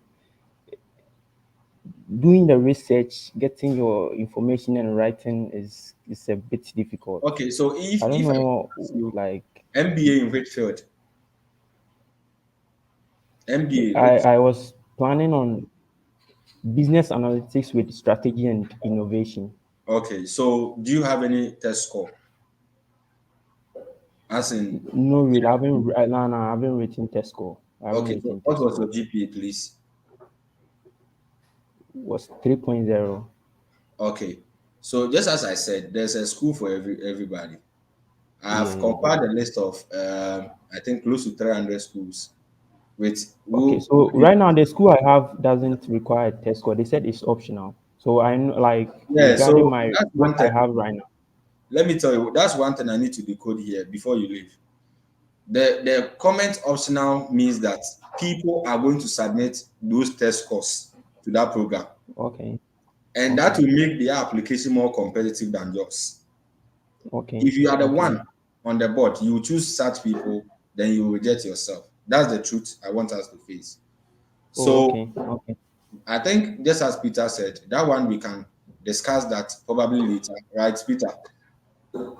Yeah. And look at it. Okay. So one thing is, I've been speaking with the admission team. They are very responsive. I have, like, I don't know how to put it, maybe personal relationship with them. Like, they give me guidelines and everything. I told them this was my situation. I So wanted to you write know it, what? but Can you do transcript evaluation? Evaluate your transcript. I should evaluate my transcript. Evaluate your Because transcript. It will push to 2.3. evaluating, It will so push to wait, 3.2. the school is in Boston. So which one do you prefer? Is it a West? Which one? Like, You, we if have you to have use the something money, else. if you have the money, go with West because West actually pushes the GPA more. So probably you may get. Because I did my own evaluation. Where you can input. I Nah, that think it one was that one close is to not around. official. You need the official I to know have. it's not official, but yeah, I know it's not official, but I did, and I think it was better. But the cost involved, I don't know. Right now, to Charlie, Ghana make So just as I said, so I there's was. David, collateral. wait. You said right now Ghana is what? Please, I didn't hear you well. Boss. Ghana make hot. Ghana make hot. Ghana, yes. You need to go to your That, friends. oh, Wait, I where's have the capre. evaluation? West is around 4,000 something. So I was maybe options Yeah, where it's true. maybe the cost maybe I maybe mentioned maybe Scholar. down. Scholar. Okay. So Scholar can help you to do that. But Okay. it's not every school that actually accepts Scholar because Yeah, mostly it's sure, less sure, sure. expensive. So you want to check schools that accept Scholar, then you use it. Okay. So maybe I think I'll contact Peter, or maybe Yeah, I'll check you sure. out on LinkedIn and see how best you can help me with this Okay. process. Okay. Thank you. Welcome, sir. Okay, thank you. Let me take this guy. Oh no, there was this guy. Let's see. Let me take Raymond. Raymond, hello? Yes, I was. Yeah. Come on, camera. Oh, I was my American quarantine. Raymond, Brasso Nadia. Hey, Oria, me check out. Hey, Raymond, how are you? Yeah, oh, by the grace of God, I'm fine. So, So you're currently in America. yeah, I'm in US now. Wow, I fantastic. came to Welcome. US. That was a month ago because I brought my family to Finland and I had to move them to US. Wow. Yeah. So honestly, I'm very inspired by the story of Festus, and I'm very very inspired. And I also share in the same view. My visa was put when I was. No. Wait. For you, no, please. After here, you have my number. Let's come Yes. Saturday. So that I don't want you to say yes, so that it will be like something. Okay, You sir. Okay, Saturday sir. we will come. Okay, Just sir. test me. Well, after here, call me. We will talk. Okay, sir. I'll So be I just want just to say comment that. on what. Uh-huh. Yeah, I just want to say that whatever Festus is saying is true because he has the practical view. So anybody who is listening to Peter and Festus, please take things very seriously, honestly, because they are really doing a good job. Peter has been doing Mm. it job for long. We are all in this business, and but the reason why I decided to join to come and talk is because, like Peter said, we talk every now and then, but I've not spoken to Festus before. But the reason why I decided to come and talk is because we share the same vision. I think we had Mm. a program with Peter, and he asked me also the reason why I decided to help international students. I have seen that there are so many brilliant people in Ghana. So when I Yeah. see people, when somebody send me email and they tell me that I have first class and they're still in Ghana like 5 years, and let be hear me. My brother, my Hey, boss. hey, you are first class mechanical engineering. When there are so many people here with mechanical fully funded, they are even looking for people they are not getting. Put in effort. So sometimes Yesterday I visited one school, and they are saying that they are looking for people to apply. Like they should come. They are not getting. They are not getting. Apparently, guys, people are focused on schools that they see. Yeah. See, someone was saying there's no funding for MBA programs, until I saw one school in Massachusetts here, Babson College, Peter, number one globally in business programs, entrepreneurship, and all that. Number one globally. Wow. And when you look at the funding on their website, Meanwhile, one guy was telling me that their class, they are just 13. Meanwhile, the program can accommodate 75 students. You can imagine. And sometimes we are not also doing the things we are supposed to do. Yeah. Let be some cultural SOP. Mhm. AI, Yeah, yeah. Like Peter said, I don't want to. We don't want to even go. If you want to talk, we'll just spend a lot of time. Like he said, we'll have time to discuss. But I just want to emphasize on whatever you have said. That, for example, if you tell them you have dedicated your time and you want to help them with SOP reviews, sometimes the things that people will send you, like it's mostly Oh, so I would like to just like say that we are sacrificing time. Like Peter said, I am here. I have a family, and I'm also a PhD scholar here, and we still try to help. So also try to help us so that it will make the work easier. If Peter is bringing 1,000 people in a year, Festus is bringing 1,000, and I'm also bringing 250. I don't know, but in 5 years time, when we go back to Ghana, we'll do a lot of things and other countries. So please, let's try to help anybody who has dedicated himself to this work so that it will make things easy for us. So, Brother Festus, I'll say that God bless you so much, and I'm even very inspired by the spiritual aspect, which is very important, very, very, very important. People take things for granted. I had people who have first class; they will apply 5 years, not even admission, first class in physics, and until they really put themselves on the line that it's only God who can make it, then you see that things started unveiling by themselves. So I would thank you so much that you have shared your story, but don't just put everything spiritual and leave the document aspect also. The requirements are also very necessary. Very deep. I believe that time. Thank you. It's like you said, I God's think time is the best. When it's your time, it will can come. you help me? Sunday, Sunday or Saturday, we will have a program with you as a PhD student. I'll bring you on board and Festus. If it's time, we will join and then we all share. Because I want every weekend we want to empower as many because now the project is 40,000 students all over Africa. And this program, it is if you follow this program, your mindset, you are going to derive certain wisdom and things. Apart from somebody is watching me, they's not interested in school, but because of the story, at least he will tell some of his children. It's not just we are telling people to move, but people to learn certain things that can help them to develop. Because I believe words are powerful. Somebody has inspired it. Maybe he has rejected that I'm not going to apply, but listening to this, I think it has revived some people's spirit, guiding them, and we are sharing. Peter, I think in the chat someone did mention about the school I mentioned that they have been sending the email, and then there's one KNUST alumni who made a video on that. Yeah. Thank you, Senior. So we will talk. Please test me after this. Let me add a lady. Hey, sister. Hello. How are you? Because me, they are like this from UCC. UCC. Hello. So where is my KNUST student? KNUST party school. Yeah, sister, welcome. Festus is here. Any question, real quick? Let's go, please. Okay. I hold Bachelor of Education, Home Economics, but afterwards I've taught for 8 years, and then I currently run a school on my own. It's a small thing I've started, and so I'm interested in the school you are in. So I've even sent a cold email to the school. And I think the response wasn't so good. So I wanted to inquire, does the admission comes with a scholarship and the graduate assistantship, or you have to apply for the graduate assistantship after the admission comes? Are you applying for PhD or Masters? Masters. Masters in?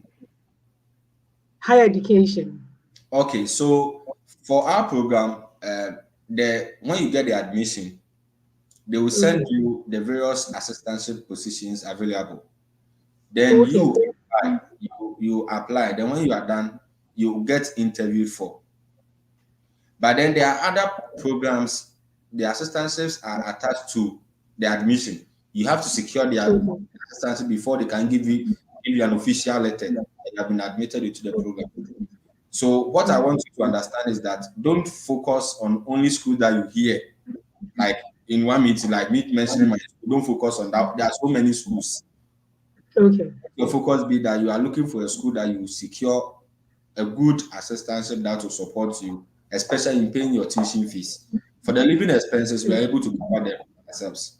We are able to cover them. To me, near security. So focus on that one more, and I mean streamline your application to maybe 5 or 6 schools that you know when you send in your application for this program, you'll be funded. Just as I said, there are over 6,000 colleges and universities in the Okay. states, both Canada, USA, so many schools. Yeah, so sister, most of the scholarships, some of the schools, the admission come with the graduate assistant. Me, for me, instead, I didn't apply for scholarship.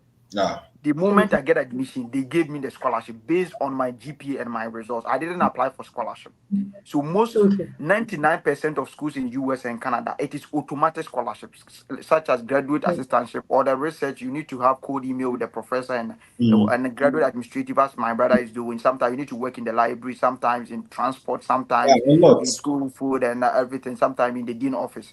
So what you need to do is that there are thousands of schools. What is your GPA, please? I've evaluated it. So currently, I went to Takwade Polytechnic and I came to UCC. So I have two GPAs, which Mhm. Okay. all is 3.4. 3.4 after 3.4 is evaluation. good. All the schools in the Oh, US you can apply. Even Yale University Quran you can apply. you can apply. You can even So apply to government. I'll the best thing I will tell you is that look for certain schools in some of the states that people don't really put much effort over Like there. Kansas, Dakota. And Arkansas, Dakota, all these places, there's a lot of scholarship. What I want you to do is that today is a public holiday in US and Canada. Yes. What I want you to do is that tonight, you need to find like 10 schools. Hmm. For you coming here as a lady, I will give you some of the schools from Ah, me. Okay. easy. Thank So you. are you Abana or are you Abana? I'm I'm Akosia. Oh, Brother, Akwasi, me too, I'm Akwasi. Oh, no, fantastic. I looking will at send you a code. So I'll after here send me a private email pby190@gmail.com. I will send you some of the schools, and then I'll tell you the code email you have been sending. I want to see because some people Mhm. have been sending email to the professor. Some are Maybe you begging can code. professors. May warm. Maybe I know warm email. Some are not code emails. Some are warm emails. Okay. There was a guy who Okay. sent me an email, and he was saying that, hello professor, how are you, how is the family? Please don't go and say all these stuffs in the email. Their family are fine. The professor here, their family are doing good. You're not supposed to ask the professor how are you and how is the family. You Okay. are just there to at least come and learn certain things that can really help you. Okay, so we need to work on your code emailing. The code emailing is one of the powerful way of securing scholarship here, and also we will take Okay. it from there. So I'll wait for your email. Thank you very much for coming. Peter, hold it. Peter, please, I didn't get the email. P P when you Bewa. write P, then you bring my surname Bewa19@gmail.com. Bewa19@gmail.com. But Thank you very much. Bewa is okay. BAWUAH 19@gmail.com. A lot of let me see if okay. Let me take him So from this. someone said, can two different GPA be evaluated at the same time? Yes. On West. Put everything Okay, in. so somebody is also watching us. The person have done diploma. Some people are watching me. We although we are talking about masters. Let's see your knowledge on Hmm. those undergrad programs as well, and then we Okay. will delve into masters. I want to have some 19 minutes for you. Then we end Okay. the live video. So now somebody is watching me. The person just he's done with senior high school results, and is it worth it for the person to apply? Somebody is watching us. Yeah. He want to come to US to do undergrad. Somebody is also having a diploma. Some are having HND. This category of people from the senior high school to the HND, what should they do? Okay. So, like I do have, I think this year I have 9 people in US pursuing bachelors, Mhm. and I helped them. I assisted them throughout the application process. I have one guy in Trinity College. He is pursuing his bachelor's in computer science. Apparently, the school paid his visa fee, his service fee, and plane ticket for him. Wow. Most of the undergraduate programs here do require SAT or ACT scores. So So if yeah, somebody is watching us and the person have senior high school, for you, based on the knowledge, you yeah, advise the person to write SAT. yes, I advise the person to write SAT. So I have, I think, 10 people are writing SAT, and very soon I'll start the application process with them. So there are some schools when you have the SAT score, you just put in the application. Since you have the SAT score, the highest grade, they just give you the funding. It happens. So one of the advice I want to give SAT students is that if you can consider, if you are applying for STEM programs, consider writing SAT score. Some of the humanities programs, you don't basically need a SAT score. And also, if you're an undergraduate If you come, student, if you are talking about the STEM program, somebody is watching us. He doesn't understand okay, STEM program. so What is STEM program? science, technology, education, and mathematics. Engineering and mathematics, sorry, engineering and mathematics. Those Mm-hmm. STEM programs, science programs, basically require the SAT score. I think, some students who are just in humanities, maybe political science, reading maybe history, bachelors. For them, they don't really need the SAT score. It depends on your undergraduate grading, especially with social studies, your English, and your history, government, those courses that you do in the humanities in the senior high school. Mm-hmm. And I always tell people that they shouldn't be dreaming about the big schools. I have one guy in Honors College of Harvard who's also reading computer science. He didn't even apply with SAS score, but the guy actually did a lot during his senior high school days. He was into, this engineering competitions and others, and he actually had aggregate 8 during Mm-hmm. his WASI. So sad people are there, they are bona fide already, they just have to put in the application and they'll be admitted to the Harness College. So We will, we will, we will, wait. I want you to earn it. Okay, earn it well. Let's go. for those individuals who are considering to apply to bachelors, they can consider colleges. A college like Williams College, Ames College, these are the top liberal colleges in the United States. So if you apply to Williams College, automatically you are coming to one of the best colleges. That's the top, and Ames are the top colleges in the liberal arts studies. So that's how you need to channel your application. Look at the colleges within your program. If you're a liberal student, go with the liberal colleges and apply. And those colleges are always ready to embrace undergraduate students. Lastly, before I end it, I want to talk about this one. There's one program that is waving here with funding, people are not looking at it. Bachelors in athletics, masters in athletics, bachelors in sports management, bachelors in athletics management or sports management. People are not looking at these courses. They do have funding. Some people are in Ghana, they know how to play football, they know how to play, different games. Somebody But is actually is an athlete. A lady can run. Some can play football. yeah, Some can play basketball. Even some can run. Some can play football. There are a lot of sure, scholarships here for them, they are not especially with the applying. senior high schools and everything, right? Yes, so they should just get their. Some of them are having certificates, awards from those sports and athletes that they've done. These are all Yeah. parts and components of their application. And immediately you put in, you are being considered for the athletic scholarship. You are being fed by the school. You are studying free, and you are playing for the school.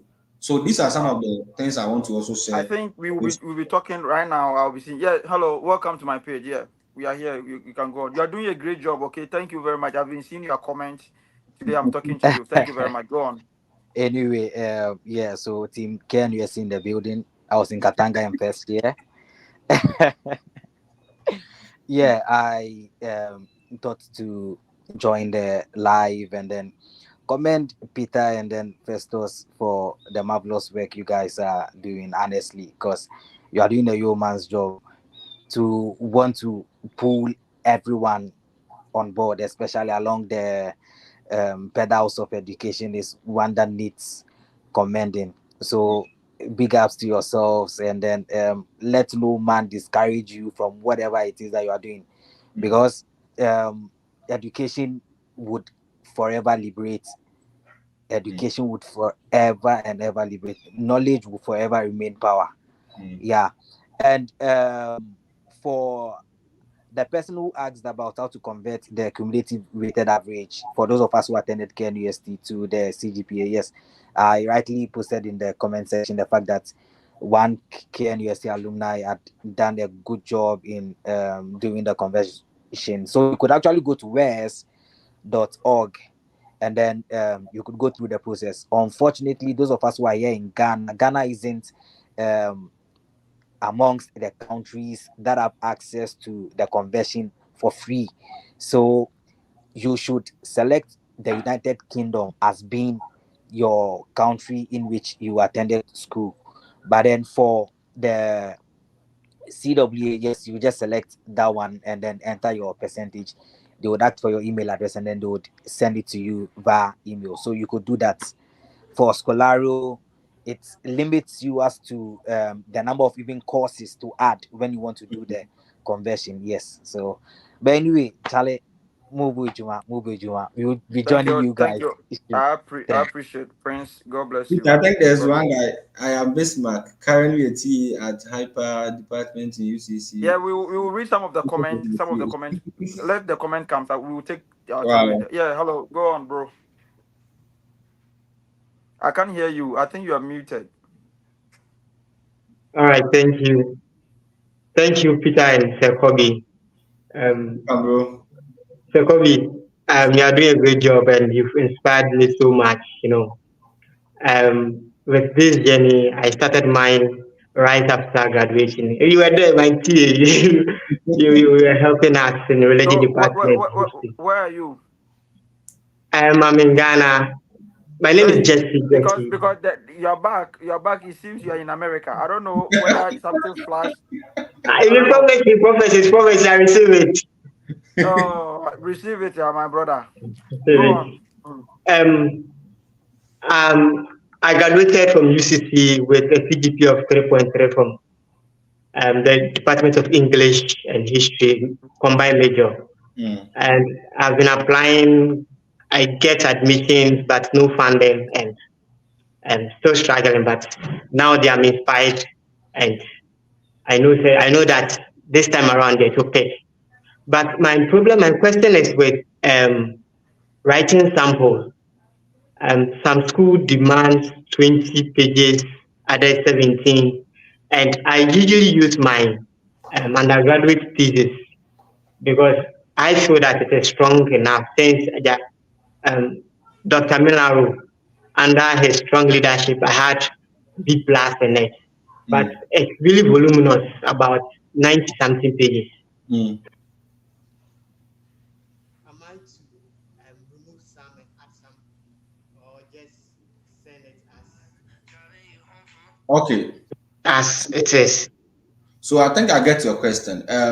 What you can do is that you can basically capture the literature review aspect. So this is a writing sample from my undergraduate thesis that I wrote on the topic so and so.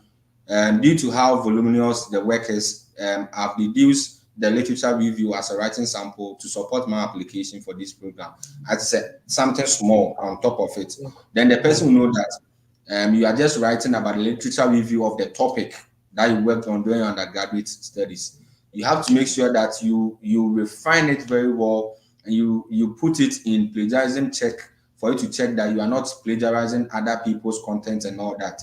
Then when you are able to do that, it becomes a great writing sample for you to use it for your application. Very simple as that. Okay.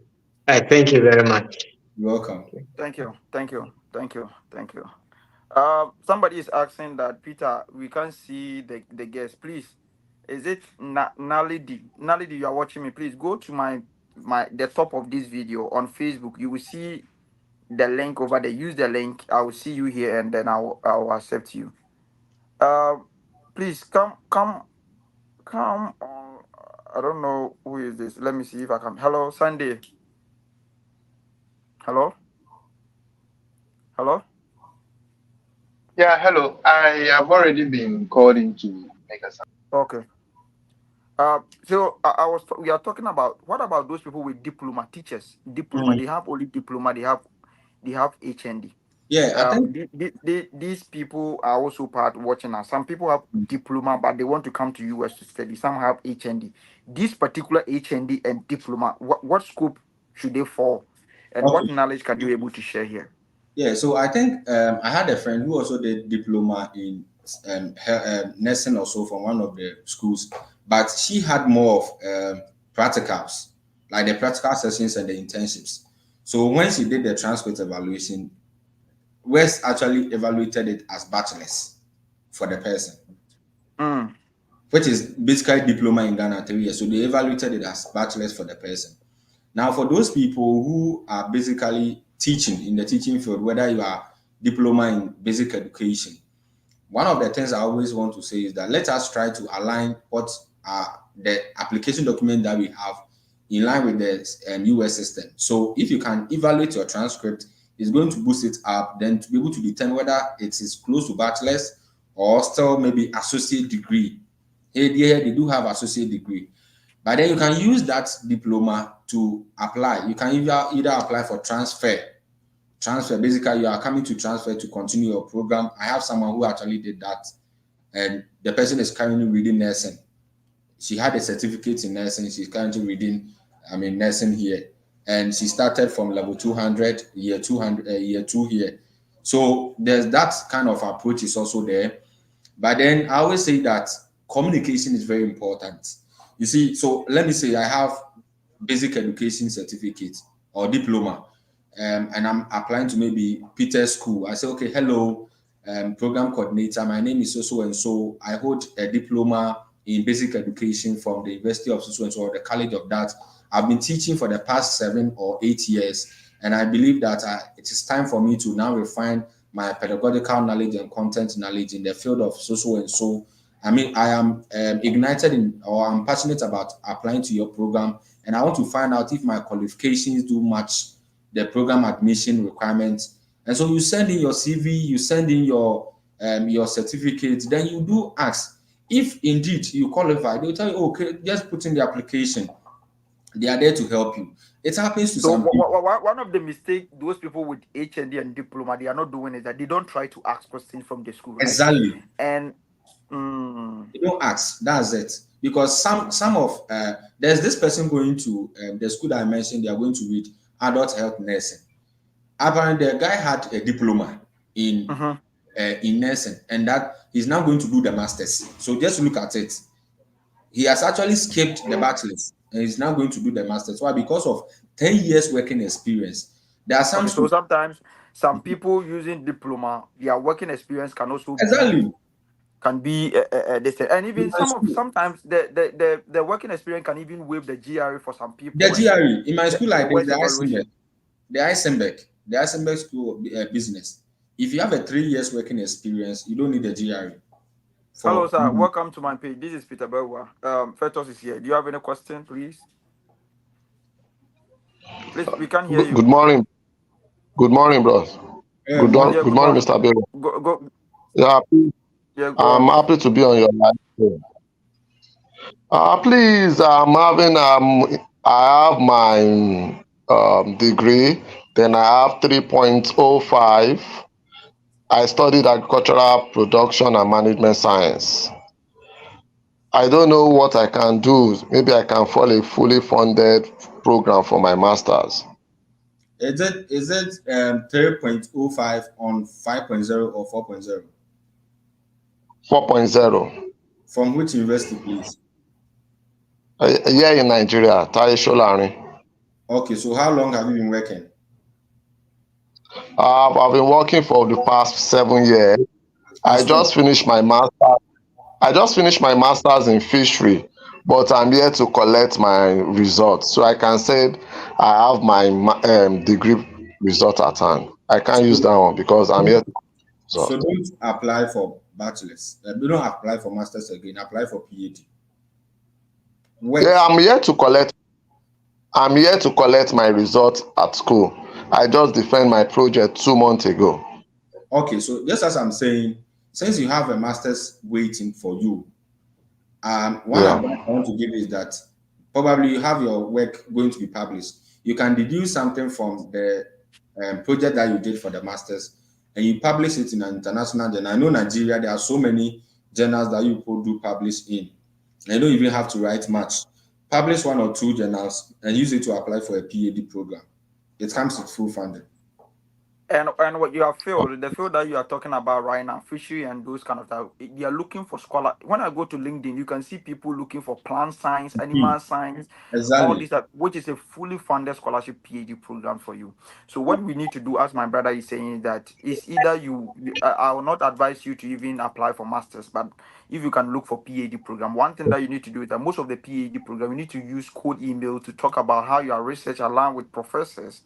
and also having an interview with them, because Okay. most PhD programs it should pass through a systematic way, not like the masters. It's important to send code emails in masters, but PhD, it is good for you to talk to professors, because these people they are looking for only 5 students, 10 students, 6 students, Some are which you even need to put correct. in much. Yeah, some are even one and those kind of stuff. So one thing is that it is good that the field that you are in, the fishery, is one of the best programs here. I believe that you can get fully funded scholarship. Is you can divert into animal Okay. science, you can divert into plant science, because you did forestry or agriculture something. You can Yeah. divert if the school is asking you to bring GRA and maybe you did agriculture, you should divert it to another one. Global sustainability, it is part. Environmental science, it is part. Geography.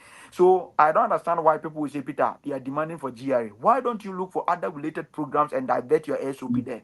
That's very important. Especially you a teacher. You are now you did accounting, and now you said you want to come and teach. You did accounting in what field? You bring it. Maybe you did internship. You have derived certain knowledge and experience that you want to build upon. That is why you are shifted. It is about how you can explain yourself in the Mhm. SOP. I know somebody who did political science. The person is reading IT program. How is it? He did internship at this, bring some of the status and everything. That really got interested with people. So my brother, work on that one. I believe it will help Yeah, you. that's it. That's it. Very great point, Peter. Thank you. Okay. Thank you. Thank I you very much. think first of all, over right now over 300 people are still getting to 350 people are still watching you. I know some people want to come. Let me take this Let lady them and come. see. I have time for Uh, everyone. hello, sister. Welcome to my page. Hello, sir. Good evening. Good Good evening. evening. Please, Why are you why my, why are you happy? Why are you so happy? I'm very happy to talk to you. I've been following you every day. I'm so glad to talk to you today, one on one. Today God Peter bless is you for here. the good job. I thank you. Today Amen. Peter is here for you. Okay. Sure. My name is Mamata. I'm a nurse. I've worked for the past 4 years. I did diploma in community health nursing at Kolebu. Mm. So I've been trying to. I've loved to study abroad, but I don't know the me. So following you, you've been a sort of inspiration to me. So I want you to throw a highlight on how to go about it so that I also get a chance to study abroad one day. Thank you. Welcome. Okay, so I think Peter is off for a bit. All that you have to do is to make sure you get your documents very ready. The Your documents are ready. I've taken my transcript Mhm. and then my certificate is also done. Then I've gotten my recommendations for my school and then the workplace. Okay, so it means you are looking for bachelor's, right? Yes, please. How old are you, please? I'm 30 years old. Okay. Okay, good. So I think Peter just said that we are going to have a page on Telegram where all of you can be there. Then we are able to share the information there with you. So just hold your documents in contact. Now I'm giving you an assignment. Go on the internet. Every information on the internet. Look for nursing programs that align with your field, and then come up with 6 of them, 6 of these schools, and then we work around them. Okay, So please, you mean I should search for say schools that are doing nursing? in your field, because when you talk about Okay, nursing, it's okay, a very broad okay, thing. There are various sub concentrations in nursing. Maybe you want to do gerontology, pediatric nursing, adult health nursing. Those ones. I mean, just locate an area where your experiences, your 4 years experiences aligns with it. Okay. okay. Okay, good. Please, your social media handles so that we will follow you too. I don't have your social media handle. I mentioned my name is Festus Kobinenu. The Kobina is Cobena, and the Enu is Okay, Ainoo. The Festus is Festus. Even when you search my name on Google, every information about me will come there. You can follow me. okay. Thank Yeah. you so much.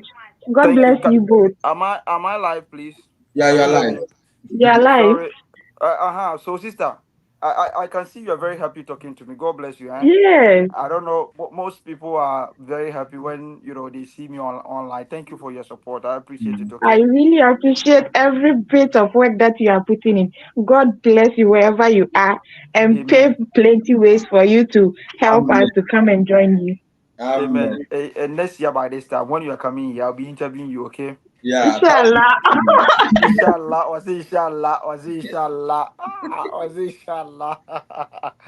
Fantastic. Fantastic. Was it inshallah? Okay. Let me. Oh, this man is still here. Okay. Let me take them from.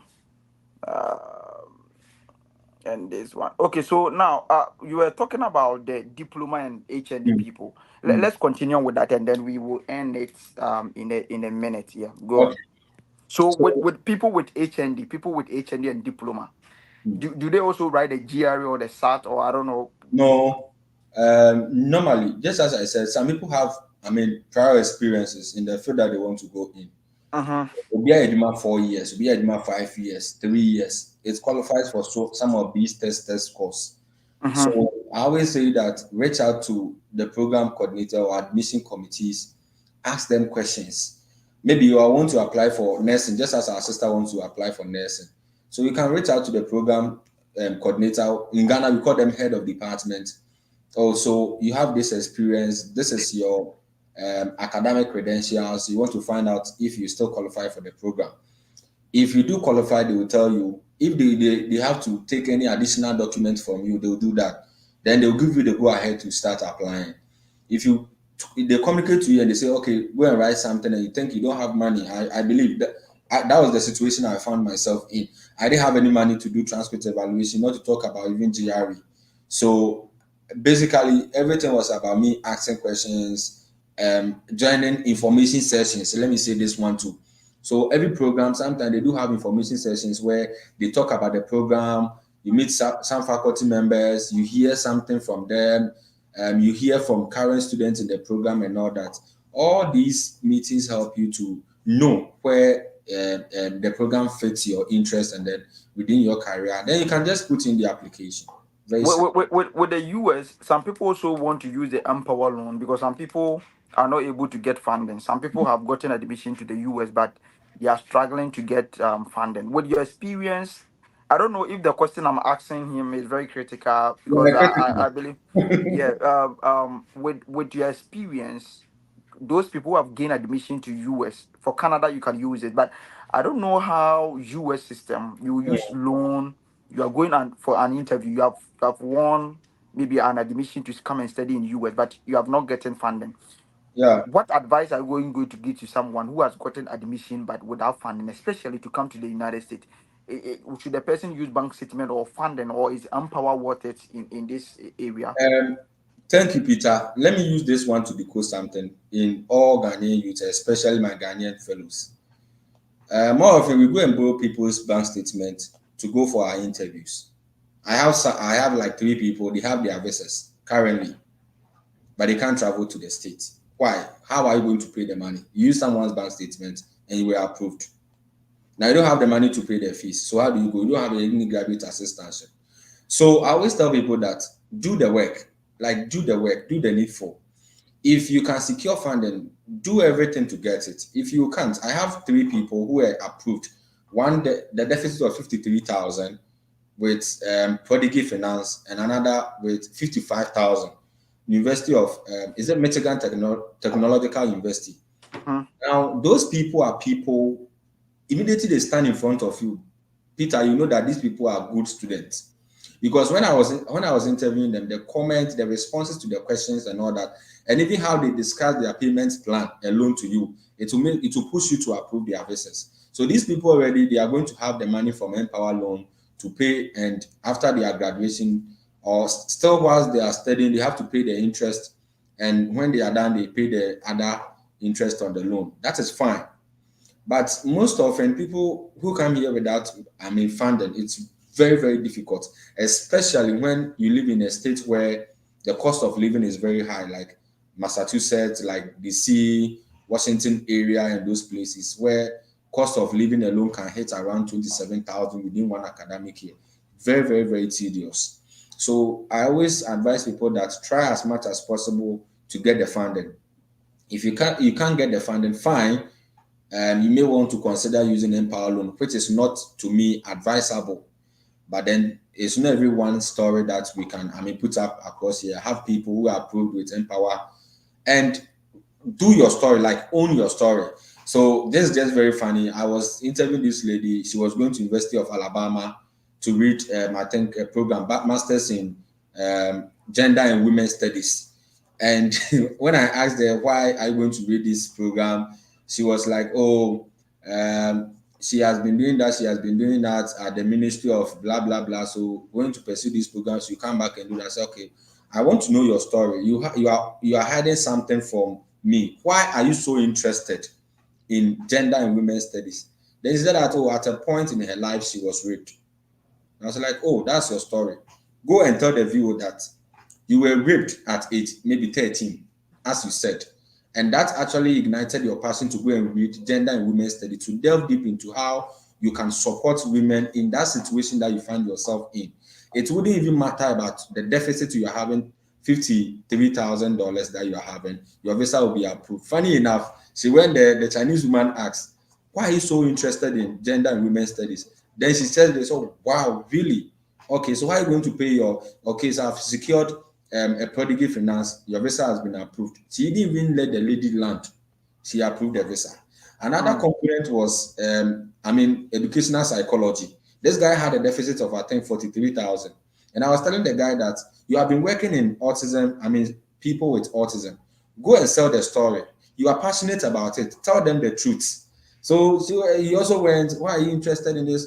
Educational psychology. "So I've been working with people with autism for the past 3 years, and under my father's foundation, I've been volunteering to do that. So this program is going to equip me with advanced knowledge in so and so assistive technologies and blah blah blah to come and support people in this situation in Ghana." The visa was approved. Wow. Own your Now, story. let me take some of the comments, and we will. And also, I've gotten admission to study in Canada, but it is Mm. just 6 months course. Am I going to apply for student visa or visitor visa for study? In Yeah, as much let's. as it's an admission to study, you need to apply for study permit, and study permit is above 6 months. Visitor visa is below 6 months, so that's the difference. Let's see it. Or say, please, Peter, can I get one guy contact to talk to them? Network is no good at all. I would see after here you can follow him on LinkedIn. We will talk about, because you need a visitor visa since the course is 6 months. Okay. Also, okay, dear. Okay. Also, I have applied for University of Delaware, but it left with recommendation letter from one of my lecturers. Okay, with a space of recommendation letter, I believe that some people are also struggling. Mm. Do you think recommendation is also one of the great impact on the application? Some people are first class, but do you think that the recommendation some of the lecturers are giving to them is not really is not touching base? Because if someone is from India, from South Africa, the way the lecturer is maybe probably writing a Mhm. well detailed recommendation and bringing half page recommendation letter, do you think it can also affect most of the applications? And what should the Yes. student do Mm. to do? Yes, recommendations letter also affect your application and also increases your chances for funding. I think when I came here, I was able to talk to my advisor. So he always said that I had a huge recommendation letter. One of my recommendation letters was actually 3 pages from the orientation programs I've been doing with our faculty, how do you call it, officer. So sometimes you can be a first class student and the professor will just send maybe 2 or 3 paragraph, small paragraph recommendation letter on your behalf. Someone with a GPA of 2.75 had maybe a faculty member or a lecturer sending 3 pages talking about the leadership, talking about what the person has been doing, what the person did in class and all those stuffs. Those ones also boost the person's chance of getting the funding. But most often, I always say that most of the institutions in Ghana, we do have, most of our faculty members have a similar, let me say it that way, a similar recommendation letter where they just make them some changes and put in your index numbers and others and then they submit. The So I always generic advise one. people, yeah, generic one. So I always advise people that that person that's going to write the recommendation letter, how often does the person know you? What's the relationship between you and that faculty member? The fact that you need a recommendation letter doesn't mean go to everyone for a recommendation letter. You can go and take a recommendation letter from someone who can really attest to what you did as a student in his class, outside the classroom, and all that. So you can get recommendation letters from professional, fields where you have worked before. Maybe someone supervised you before. At a point, I've written recommendation letters for people who are also applying before. Why? Because I worked with them. If I'm doing orientation programs for Faculty of Arts, and I employed one undergraduate student to come to be part of the team to be doing organizing work. When that person comes to me, I can write a recommendation letter for that person. It's not always coming from faculty. You just have to make sure that the person writing for you really knows you. So when they are failing, they ask them, how often do you know this applicant casually?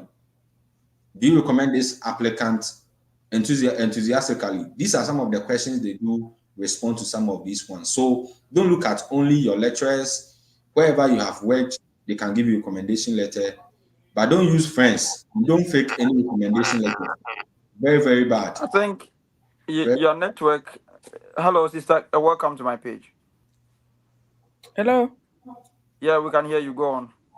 Oh, it's me who's on. Yeah. Okay. Hello, brother Peter. How are you? I'm fine, and you? I'm all the way from in Botswana. Hello, sir. Hello, Festus. Hello. You're from where? Botswana? I'm in Botswana, in the southern part of Africa. Wow. Wow. Oh, okay. Welcome to my page. Yes. Thank you, brother Peter. I've been following brother Peter for some time now, and you are doing a very good job. And I hope soon I'll be joining you to help the youth and the Africans this side of the equator. Amen. Thank you. Yes. So my question is that I finished my undergrad in 2015, and it was a 2-2. And in this side, we don't usually use GPA, so I don't know much about that. Though I tried to check, it's just giving me a challenge. And then I've recently in 2022 done my master's in strategic management, which I got a merit. So now I haven't gotten the certificate yet for this master's, but I really want to change. I had wanted to apply for a PhD. But now I realize I don't want to do business anymore. I want to go to environmental science, sustainability, climate change, ESG, because I want to now focus on the issues that are really current right now, especially in Africa. So my question now is it possible for me to still apply for, because now I want to do a master's because they can't admit me into a PhD for this course that I want. I want to now go to the bottom and do a master's in sustainability or whatever, environmentally related. Yeah, so my question is, can I use my 2015 Bachelor of Arts with a 2-2 because I 2-2 is a second class? Or do you recommend that I wait until I have funds to get my master's certificate, this one that I got a merit, which is the recent one for 2022? Or what do you recommend? Because I've noticed what my interest was in Canada, but I realized that through my research, though I don't know, because sometimes we say research and maybe we don't know what we're doing. I've noticed that Canada is not the easiest to get to because they need all these other tests, your English I don't know if I'm right. You'll correct me, brother. Is English your first language in your country? Yeah, yes, it's my first language. Yeah. Yes, it is. I think so. Okay. First of all, so you wanted to divert from business to climate change. Is that what you're saying, please? Yes, that's what I want to do, yes. Yeah. Yeah, real quick, bro. Answer here. Let's. Okay, so yes. So, let me just complete the question so you can answer. My question now is it do you advise that I wait for this recent Masters of Strategy that I finished in 2022 and I got a merit, or I can still use my second class degree that I graduated in 2015 for a master's, because now I want another master's before I proceed to the PhD? I get your question. So currently the master's that you do hold is still relevant for sustainability studies. That's what I want you to understand. The master's for PhD. That's masters. So you are looking at masters or you are looking at PhD. Which one? I want, honestly, I want to go to PhD. But my question was, because I don't know, I don't have much information, is if it's possible for me to apply with a strategy or a business masters for a PhD in sustainability. That is fine. I So can go ahead. use the two to apply for PhD. But don't focus Okay. on the PhD one. You can also focus on getting other master's programs. Are you getting me? When you come here and you start the first year and you get your transcript and you want to transition to a different school, you can be looking around for PhD programs in the States. Then you do apply for them and you transfer to that school. So don't only look at the PhD, look at the two, both masters and PhD programs in Oh, sustainability. okay. But then Okay. when you are filling in the application, fill in that you have these two degrees. Are you getting me? Okay. In the application, they will ask you your school that you have attended. Mhm. So if you Okay. have attended two, you just put in I've attended degree here, then you add another one, masters. Although you are applying for masters, you can use masters and degree to apply for masters. You Mhm. can use Okay. degree and masters to apply for PhD. So this is basically what he's saying. Okay. So with your knowledge, Mr. Festus, sir, which universities do you reckon are good for sustainability? Because like I So said, with my little knowledge, sustainability studies, I don't what's your interest in sustainability studies? Is it on climate change or environment my or interest business? is climate change or Okay, sustainability, one of the two, because I've realized universities have different faculties. Names. Others will Yeah. say environmental science and still have sustainability and climate change. Others will say that's true. sustainability. Others will say climate change policies and stuff. So whatever within that field, whatever I can find, because it's still one and the same thing, because Okay, I want so to end up specializing I think as a climate change specialist. okay, so I think I want you to connect with me on LinkedIn. I'll send some two Okay. schools to you. Okay. Okay. What is your LinkedIn profile? It's basically my name, Set Festus Eno. You see it. And then your surname say AINOO. A I NOO. N A Oh, I N O O. yeah, I know. I know. Let's go with I I know. know. Okay. Oh, okay. All right. No, I'll connect with you just now on LinkedIn. Okay. I'll do that. I'll accept it. Straightforward. Okay, so now what will be Saturday will be coming here with other guy Yeah. with the PhD, because I don't want the video to be too long because over 200 people getting to on TikTok, getting to 300 people have stayed with us for the past 2 hours, which Wow. I don't want it to be so long like that. What will be your final words? Now somebody is watching you, Fetos, with the great achievement you have done. Some people have given up in life. Some people have given up in this school application. What would be one of your words that can really help to ignite these people? And then somebody is also saying that the different is either you go to West or GRA. What will you advise? Okay. GRA and So, West to you, what will be your advice? I think one lady asked that question. Peter, that one basically depends on the program and the department you're applying to. Okay, sure. And there are some schools they will take GRE. It's compulsory for all the graduates or the graduate admissions for the school, like Penn State University, like this. There are some schools too. It's just streamlined to the department. If the Mm-hmm. department is requiring for, GRE, you need to provide that. And if the graduate school itself is also requiring for the West evaluation, you need to go with that. The evaluation is not only about West. Let's There are see. so many. Can you hear me, Peter? Yeah, okay, let's see this. If we can answer some of the questions in the comment section. Mm. Abdullah is saying that I am a Ghanaian. I've gained admission to the microtechnology in the US, but I didn't get assistantship. Only loans option. What should I do now? Real quick. When I ask the question, then you answer the question, and So then we go. the person should basically contact the faculty members. They should have graduate teaching assistantship for, science programs. You shouldn't Yeah, go with it's a, no. it's a, it's a good. It's a biotechnology is one of the powerful You programs. So shouldn't I go don't. with no. He said, Peter, I had admission to do associate degree in nursing in the US at blah, blah, blah, blah, Community College. But many of my colleagues who applied for the same school who went for the visa interview were denied. Mm-hmm. Please, Mr. Kobina, how do I go about it so that I can be approved? I'm a midwife by profession, Azuri Millicent. What would be your advice for this person? As a midwife, it means the person is having something close to associate degree already. That is one. So the person should look at bachelor's. Secondly, the school that the person applied, Harrisburg, community college is not a good college. Okay. It's not a good. Most people use it, so you should look for other. And some people have seen Bay. Is it Brightport or Bayport or something? Something. Great Some of it's the not a good schools school. It's not and a good Santa. school. Is it Saint Maria's or Saint? I don't know. Anna Maria College. Anna Maria. People have been No, using it. you see, Peter, Anna Maria College, some of their programs, specific programs are top notch. So, like special education, educational leadership, like early childhood education, and their nursing program is top notch, even in MB, Massachusetts here. So that's why I always tell people that they should really check. There are some schools like Park University and University of New Haven. May the bachelor That New Haven every day partial scholarship way they do. So I don't know why waiting you go spend your time and everything on them. There are certain schools I will not even recommend for people to apply.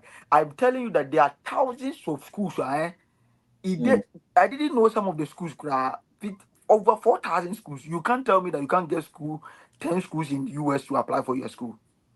So sometimes you need to be serious, irrespective of you can pray for 30 years. If you don't change your mind to do the good thing, nothing Oh, will come.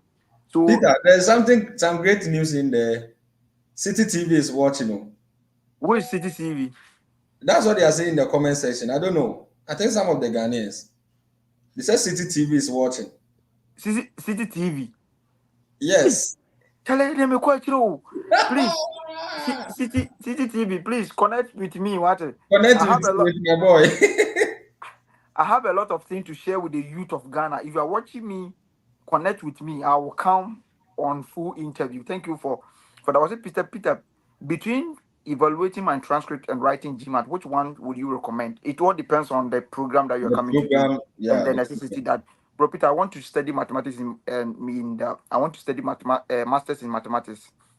Mathematics scholarship will be US say chat. You can Mathematics, divert. don't go to UK, please. Don't go to UK. Why me? I don't understand why people for the UK they don't really give scholarship as we the US and Canada Now, we if you give have your scholarship. money, you go. If If you you have have your the money. money, and even they will give you £20,000 and tell you to bring £40,000. Now it is getting to 10 billion. I don't know if you can pay the school fee, but Yeah. some people also want that one. Was it, can I use? Mathematics, the person should look at schools in Dakota and then Alaska.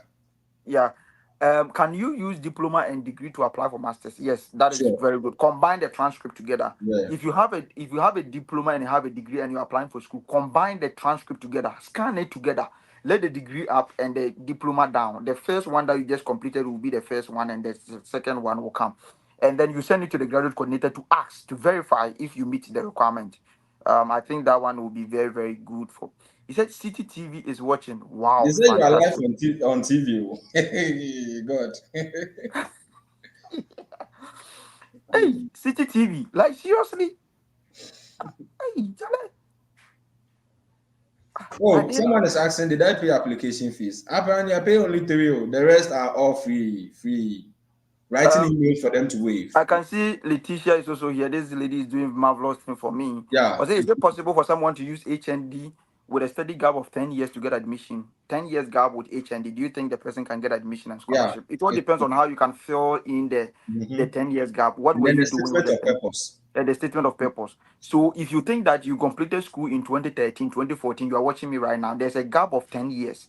So you need to fill it by what have you done? Is it volunteerism work? Is it club work? Is it community support work? Is it engagement? What have you done with your life?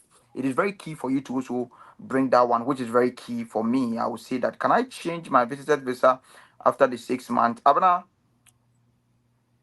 you don't let us talk Canada here. So please, Please, I know the onion the back door. but see, it's a TV station in Ghana. Wow, City TV. Aye. But see, Peter, I don't have US visa. So in applying for school, what visa type should I choose?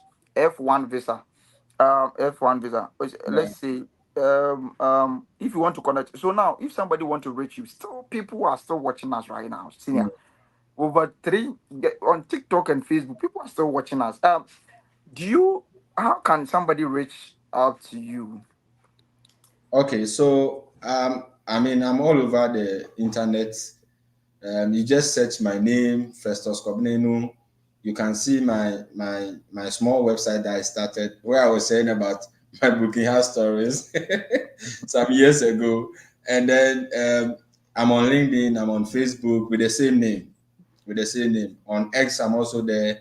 You can connect me. But I'm always on LinkedIn and trying to respond to messages and all that. But I believe that as time goes on, when Peter is able to create that Telegram platform for us, we'll find a way to maybe expand it. If we have to pay for the premium, we'll expand, we'll come together to support the whole African dream, to expand it. I don't know if there's a way we can expand our WhatsApp, page limits, but we can do it on LinkedIn, Telegram for now. We get all of you on board, and from there you can contact us. Mostly I don't really respond to messages on WhatsApp because there are a lot, Peter. There are a lot because when I came here, I have to respond to close to 1,000 messages, and after I was done with that, the next few hours I had over 500 I have to still respond to. Yeah, So let's take this. Nyako Caleb. You said, Peter, please, currently I'm a fresh graduate. Would like you comment I be a TA in my department, which is very good. Yeah, TA, no, oh, yeah, TA, and it will help you. Well, it all depends on how you want to don't connect. call Me, it to you. I'm not being here. I was a TA, so getting recommendation letter wasn't a problem for me. My Yeah, lecturers can even let you, there are certain things we cannot say here, but it will help. I say, exactly. Mr. Peter, please, I want to study masters in degree mechanical engineering, but struggling to get full funding. We'll be talking about the admission basically on Saturday. If you want to come, you can come. Yeah, And or say if I am to combine my HND and degree for masters, do I still have to do the West? West is not necessarily mean that you should go and do the West, but sometimes some schools require you to bring the yeah, West, and that one it give you leverage because not everyone will get money to do the West, so it will make you high competitive. But if you don't have money, for me, I didn't do West. Filters with the GP of 3.0 didn't do any West, yeah. which I think it can really help you out. Let me take the last question. So I've gained admission to Marian University U.S., but it is a partial scholarship. Please, can I get assistance to help me secure funds and scholarship to pursue my study in the But that, dream? that school is not a good school, basically. That The school. most some schools will not give you the full funding or what you want. What you can do is that it is either you neglect the school and look for other one. Just There are wait so and many then schools. The person should yeah, look. there's so many schools. Let's see. Let me see. Let me take the last one. Also, I have 7 years work experience in bank, but I was schooling once on job, which I just conducted my degree this month. Say, can I still claim the work experience on how will I go it in my CV? So the 7 experience, how is this able to prepare you to the program? You can talk about how the research, analytical problem solving skills, leadership skills, The how you are able achievements to you've made.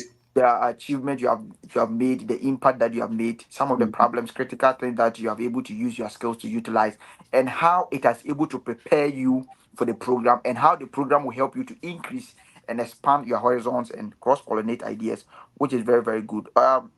The words we have spoken about it, you need to write words if you want a scholarship. Masters in data science, Carolina University. Is it a good school to pursue that course? Yes. Yeah. Yeah, Yes. Carolina State University is a A good good school. school. He said, can I use HND to apply mechanical engineering? I have second class. With the HND people, I will advise you to do the worst evaluation so that your transcript can increase to meet the degree standard. Or better Mm. still, I have a lady who used just HND to do code emailing and research. That is it. So some people can use HND to win masters, but it depends on how gregarious and how determined you are to make this impact in your life, which is very important. He said, Mr. Peter, I want to study masters in degree mechanical engineering, but I'm struggling to get a scholarship. It can be your GPA or maybe something like that, which I think you should work on. We'll be talking about. Also, I think it could be remind people about your upcoming visa training you are organizing. Thank you very much. Hi, Peter. Please let good friend answer me. Which school will you recommend for me to offer MSc accounting and MBA? I think that in the On, US, on, those on, people with business. on Saturday, the person can join next week. Yeah, on Saturday we will come here and then we will do it. Thank you very much for it. Now, before you go, what will be your last words? My last word is that we should keep praying for Peter, the people trying to support us in this journey. Sometimes it's not easy, the back and Mm, forth and all that. So I want all of you to pray for people who are actually supporting you to also get to the destination that you want to get to. And always don't forget the God factor in this process. Always don't forget. If you are a Muslim, if you are an African traditionalist, if you are a Christian, if you are a Hindu, if you are a Buddhist, you have an ultimate being of worship. Try to consult your God, and please be very, very careful with who you share information with. Some people, you'll be telling them, oh, bro, I'm doing this, sister, I'm doing this. But maybe these are the people that will be backbiting you one occasion or the other. So focus on the journey. Don't give up, and put in more effort, determination, and always feel encouraged. If you are locked on the way, ask questions. To ask from people who are able to provide with the answers and the support that we need. And we are always there to support the dream African students to also achieve their dreams. Thank you very much, Peter and Co, for the opportunity you've given me, and all of you for listening to our stories. We are always there to support you. And may God bless you. Peter, God bless I you. also take this opportunity to thank you for the opportunity that I think today over 200 people, 300 people have stayed on this live for one of the powerful sections in Africa, which is we are all doing this to help other people. We are not here to compete. We are not here to challenge people. No, We are no, not no. here to for fame. We are here to impact. We are here to revive other people. And I believe that these are some of the things that we, the youth, can able to do to revive and empower the young people in Africa Yeah. for us to expand our knowledge. I know that sometimes we go wayward. It's not we are not perfect. Sometimes we do certain things. You should forgive us. In as much as I'm human beings, I might do certain things that Yeah. can really go wayward. But as experience and everything, I believe Saturday will be here with some PhD student to delve Mhm. into it. From now onwards, every Saturday I'll be live here, empowering thousands of people for them to believe in themselves and captivating certain things that can really help you to navigate through this through school application. First, thank you for honoring my request. God bless you. I really appreciate the fact Okay. that you are here. Thank you and have a nice day. Now, I am bringing you one of the powerful sections on my Facebook page. That is this Friday. What I'm going to do is that I'm organizing a visa application for people to apply, especially if you're interested of applying for visitor visa to Canada or student visa.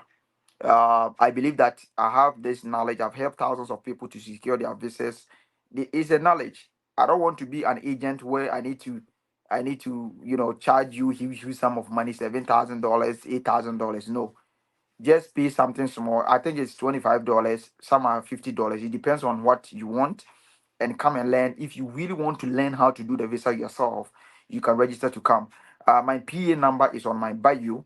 Or let me mention my PA number so you can put it down and get in touch with him to register, or personally send me an email, pboy119@gmail.com, or you can send my PA number to register that we are coming to do this powerful mentorship program. And this will be my last mentorship program on maybe visa application, which I want to do for other people. So the number you can able to get, or the number you can able to acquire, will be um plus 233 5748 77484, plus 233 5748 77484. If you really want to understand how to apply for Canadian visa, you should contact that. Or you can contact me on pbewa19@gmail.com. Pbewa. When you write P, you bring my surname BAWUAH19@gmail.com. PBAWUH